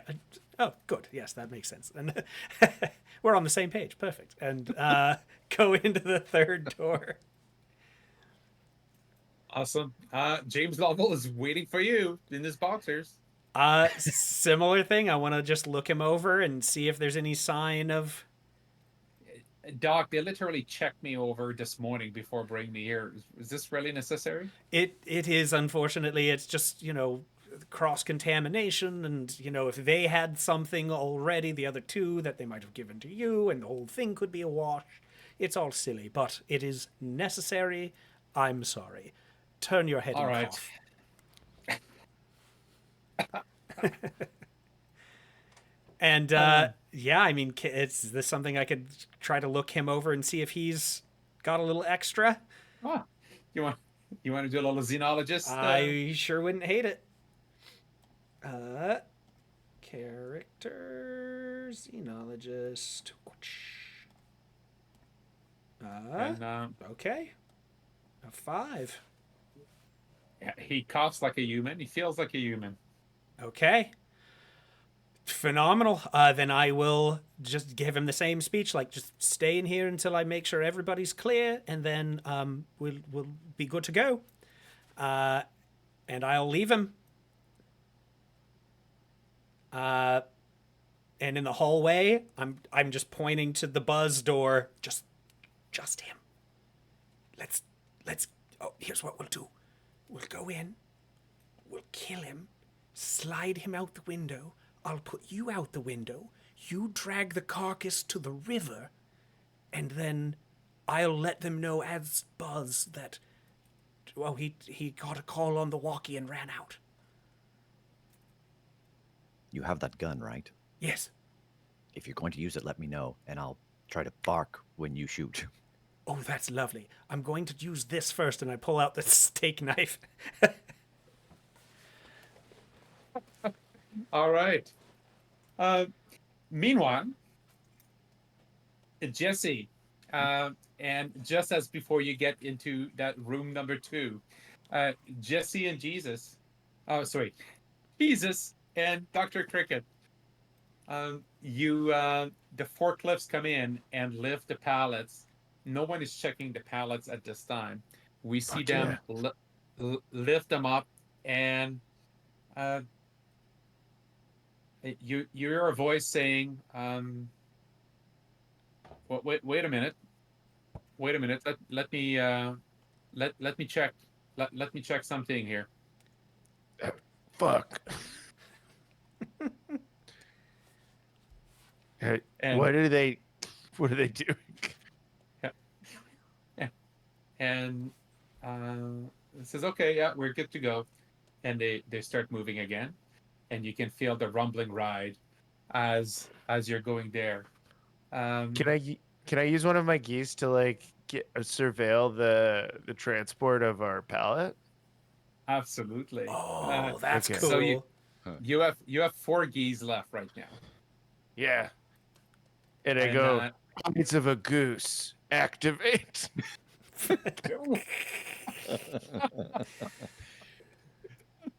and I think as you're surveying the scene, you can see that you are rolling toward the vehicle assembly building. You're being escorted. You're being escorted by a military police vehicles in front and behind the forklifts, and it brings you to the vehicle assembly. And I think from your bird's eye view, you see you being lifted there, and then these like heavy duty forklifts are lifting up and loading you up carefully into the modules and inserting, and then a team is then latching everything for launch, making everything is being packaged properly. This is the dangerous area. So you've rolled each a stealth 2, right? You Yeah. still have a chance to influence that result.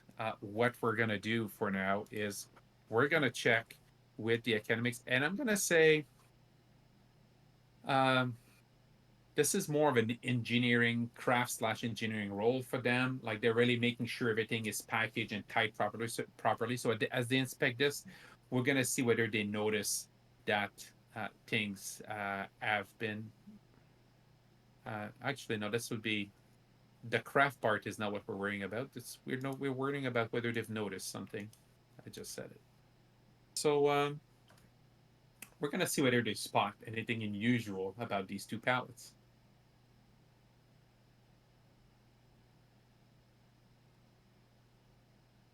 And right now it's a tie.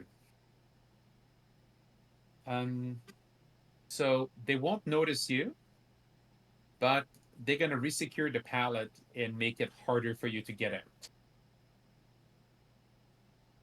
Unless you want to invoke something that shows that no, you actually sealed this properly during your stealth. Like it'll make it harder for us to get out of the. That to Uh, to to to okay. to be able, like, basically the complication is going to be that as they wedge this in, it's going to be wedged into the module in a way that is going to be very hard for you to be able to extract yourself from these pallets once you're in Gotcha. space. Unless you want to do you each want to do something. Actually, what I'll do is I'm going to roll for each of you separately. So this would be the Jesus roll that I just did. I could go for some And Jesus rolls right now. Shit. Jesse, I just rolled a 4 for you. You both have lots of fate points right now. There's timeline aspects on the table that you could try to figure out how to invoke. Kind of hard in this case. You can avoid. You can you can invoke some of your aspects.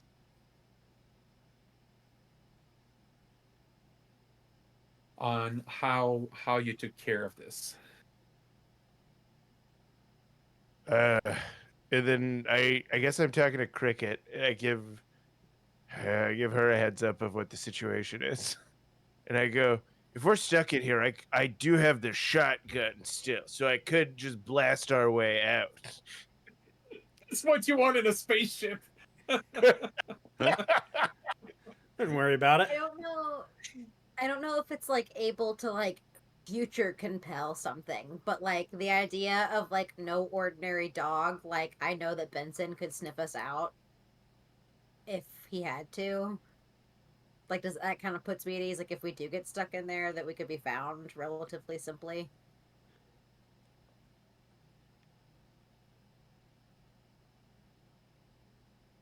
I love That makes sense to me. Yeah.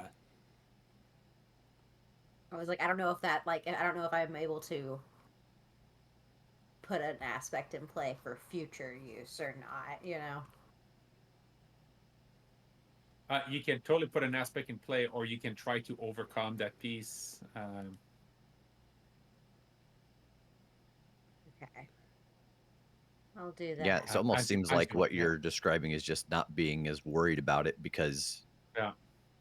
like, you're not trying to use that to up your roll. Yeah. Yeah, just to make it easier when you have to do it. Yeah. Yeah. Okay. Yeah, that's that's really good. Yeah. Okay. Okay. And what about you, Jesus? I'll spend a fate point to make a little room in here, and I do that by eating a bunch of the rations to make a bunch of room. So I grab a bunch of the tubes. I open the space helmet. I grab a bunch of the tubes, and I go, "Cricket, don't worry, I have a plan." And then I like unload them into me, and I go, "It's fine because from a weight perspective, it's all still in here until I piss or shit." So I just won't do that for And the even- rest of the flight. But then even that'll be in there, so it's still weight. It's Yeah. Yeah. So I'm Nothing gonna to worry try about. and eat as much of the rations as I possibly can.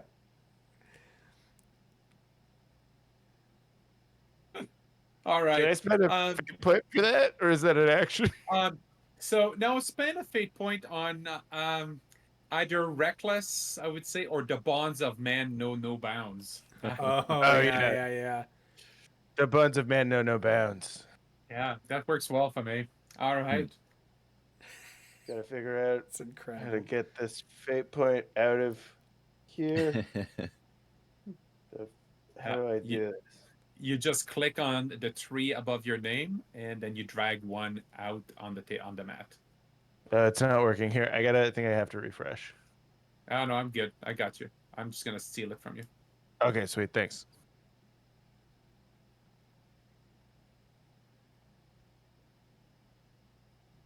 All right. Okay. And so that brings us back to the quarantine area. So we've got two astronauts on the module ready to launch. Uh, let's go over to Tass and Rev. What's going on? I mean, I think it's time to open this door, and I'll open it for Benson to come in with me, and close the door and say, "All right, but may I call you Buzz, Mr. Aldrin, Captain? I don't remember ranks. I'm terrible with this stuff." I thought I asked you to go away. Yes, I'm checking in with everyone about what I found because I unfortunately did find something interesting that I need to discuss. There's a problem with Lovell, isn't there? There is, unfortunately. He well, he isn't who I thought he was. And then I want to pull the knife out and jam it in his throat. Nice. Good line. Well, all right. Okay, let's see how that goes. All right. I'm hoping I can go for the jugular here since I know he's Ascellan. Totally go for the jugular, yeah? Outstanding. Okay, a 6. Well, let's see. Yeah, let's go. All right. That is 5 points of physical stress. Um, so he's gonna mark a consequence. I'm just gonna call this bleeding right now, and you have a free invoke on this. Uh, do you want to give him the initiative next, or you want to give that to Benson? I think I'm So gonna I go. think what we describe to us that slash, what it does look like. This is a significant cut on this dude. Yeah, I mean, I'm going, knowing that there's health tracks, but like what I'm going for is just as deep as a cut across his throat as I can possibly get. Part of it is to hope that he can't cry out or make too much noise, but like really it's to hurt him as much as possible. So just slash, just full arm, full arc, full strength. It on a normal human, you probably would have killed him right on the spot. He moves at inhuman speeds, but you still manage to slash at him, and you've got confirmation right there. You see blue blood that starts dripping from his throat. He slaps his hand, and he looks at you, says, "Who the hell are you?" And Not you realize he's not Doogie talking Howser. to you. Oh. He's talking to the dog. Oh, whose turn it is, coincidentally. Oh, Okay. all right. I I look up at him, and I'm gonna use my my bark is worse than my bite, but instead of like a bark, I'm gonna do like when a dog's like, boof. So it's still like I'm doing it like a real tight blast just at him because I'm letting him know he's a threat. Ah. Excellent. So you can go ahead and roll me that. Okay. What I'm gonna do though is that you're using a corrupted stunt, so we're gonna flip another card. Yeah.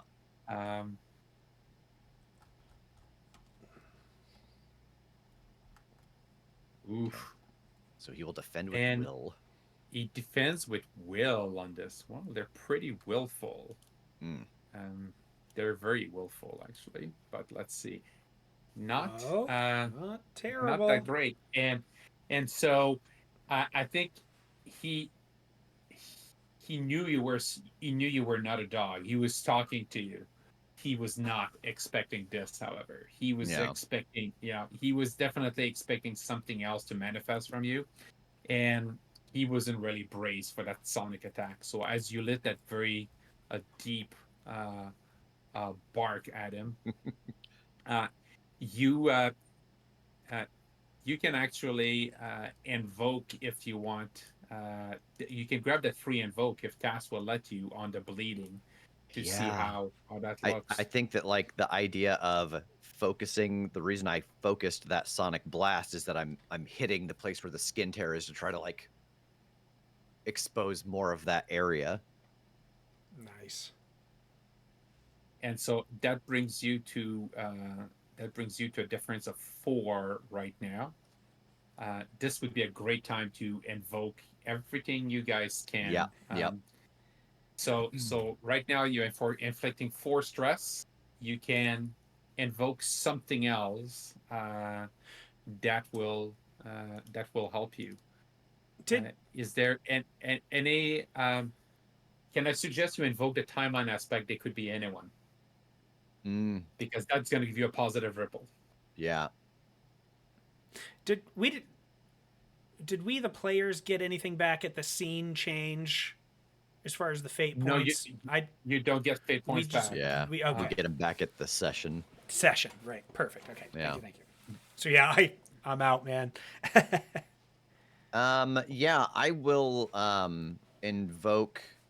They can be anyone. And okay. So that takes us to a 6 difference. No. Yeah, 4. Oh yeah. So right. It's going to bring you to a 4 difference. No, sorry. You invoke the free. Plus 2, free invoke. Plus 2, anyone. Sorry, I'm typing this up so that we keep track. Yeah. So that brings you to a 9. So that's a 6. Cass, I will give you a compel. Sorry, I'll give you a compel, Cass, if you want a fate point. Oh, What is it?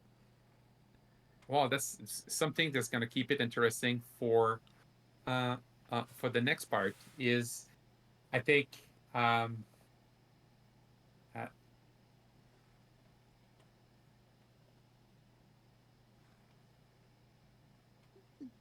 I think with your obsessive part, um, uh, you decide you need to get rid of Armstrong too, because are you not sure about Armstrong? Oh no. Oh God. But give you a fate point to defeat this guy nice and quick. And then so if I take this, then that thought has fed in, and so like, is that?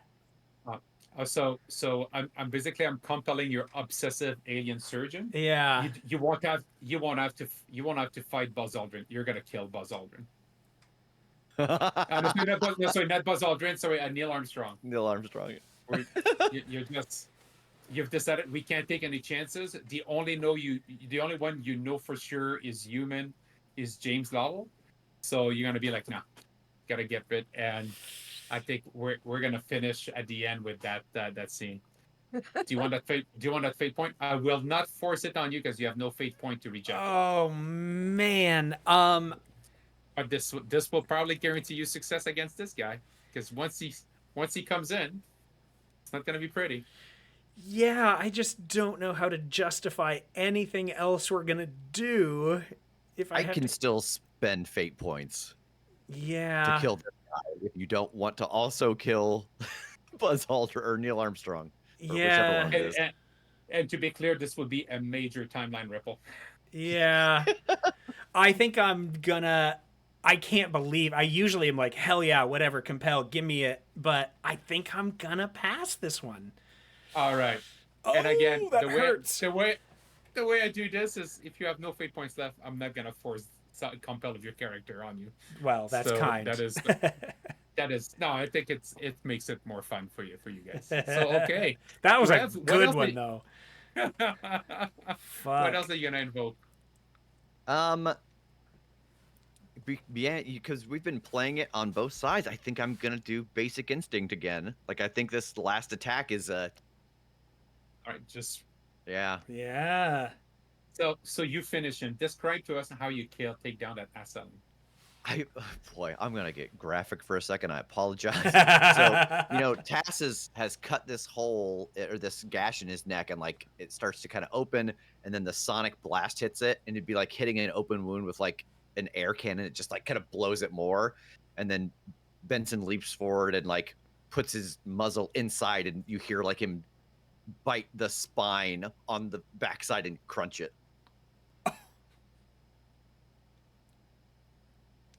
And then the lights Good go out. The lights go out. Somewhere in the distance, we just hear, "Good dog." Good job. And it's Benson And, to himself. So are both of you then turning into two of the astronauts? Is that the plan?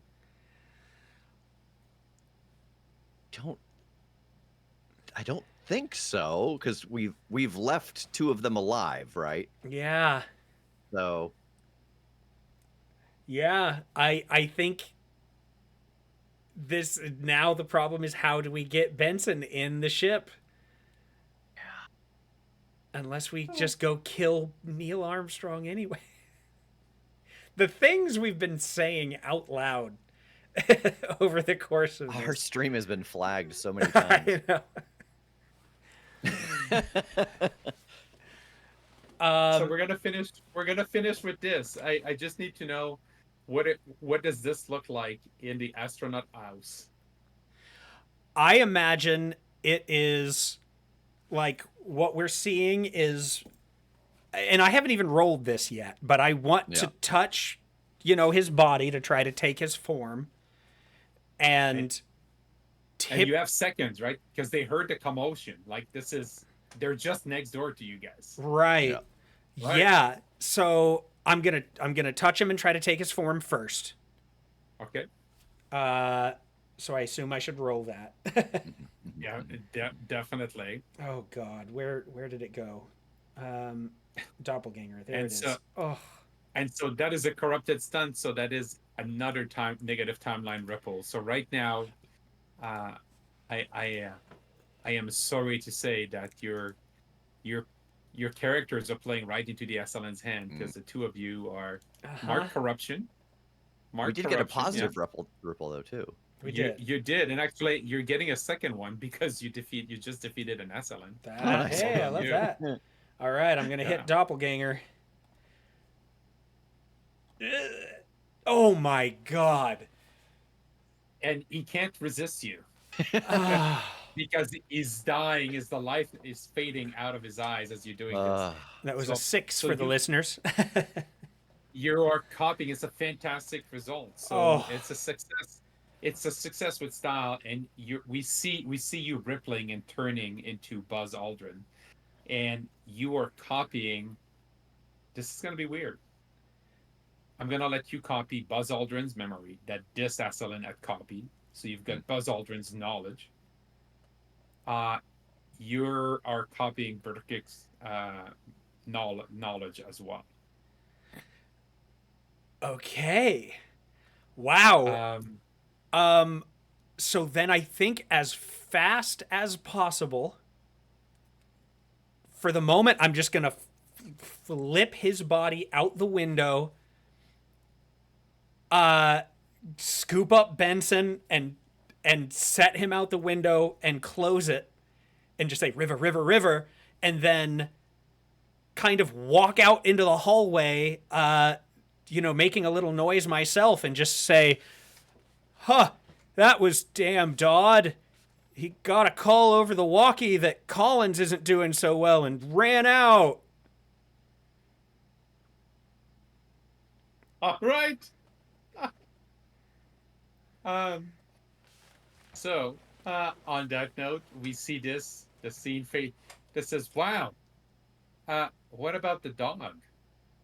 He ran out with them. Oh, you did? Okay. He Yep. put me out the window. Oh yeah, I Okay, put out the yeah. window. Okay, I missed that Yeah. part. Okay, Oh perfect. yeah. Yeah. All right. Wow, think, that like- was weird. As we're fading out on the scene, we see in the background Benson and the goose that was sent with us, both just dragging the body away towards the Yeah. river. Oh. Now, Benson, I do have a question. Yeah. How's Benson getting on the space on the ship tomorrow? Yeah. Yep. I love it. All right, so something to take in mind. So I think that as this would have the scene fade to black, and the next morning we're seeing the Apollo 11 shuttle rolling on the ramp toward the launch pad. We see we see Jesus and Dr. Cricket, rumbling around in the dark, not knowing what's going on.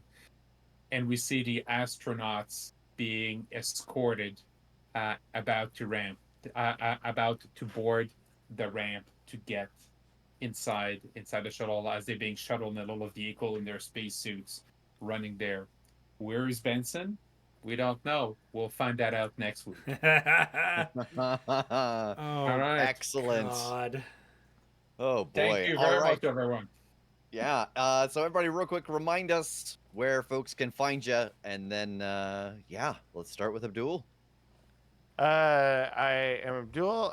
You can find me on the podcast Spout Lore, SPOUTLORE. We play a Powered by the Apocalypse system, or a spin-off podcast, Mallbrats, where we play Blades in the Dark, and that one's a lot shorter, so it's an easier endpoint. Jesse.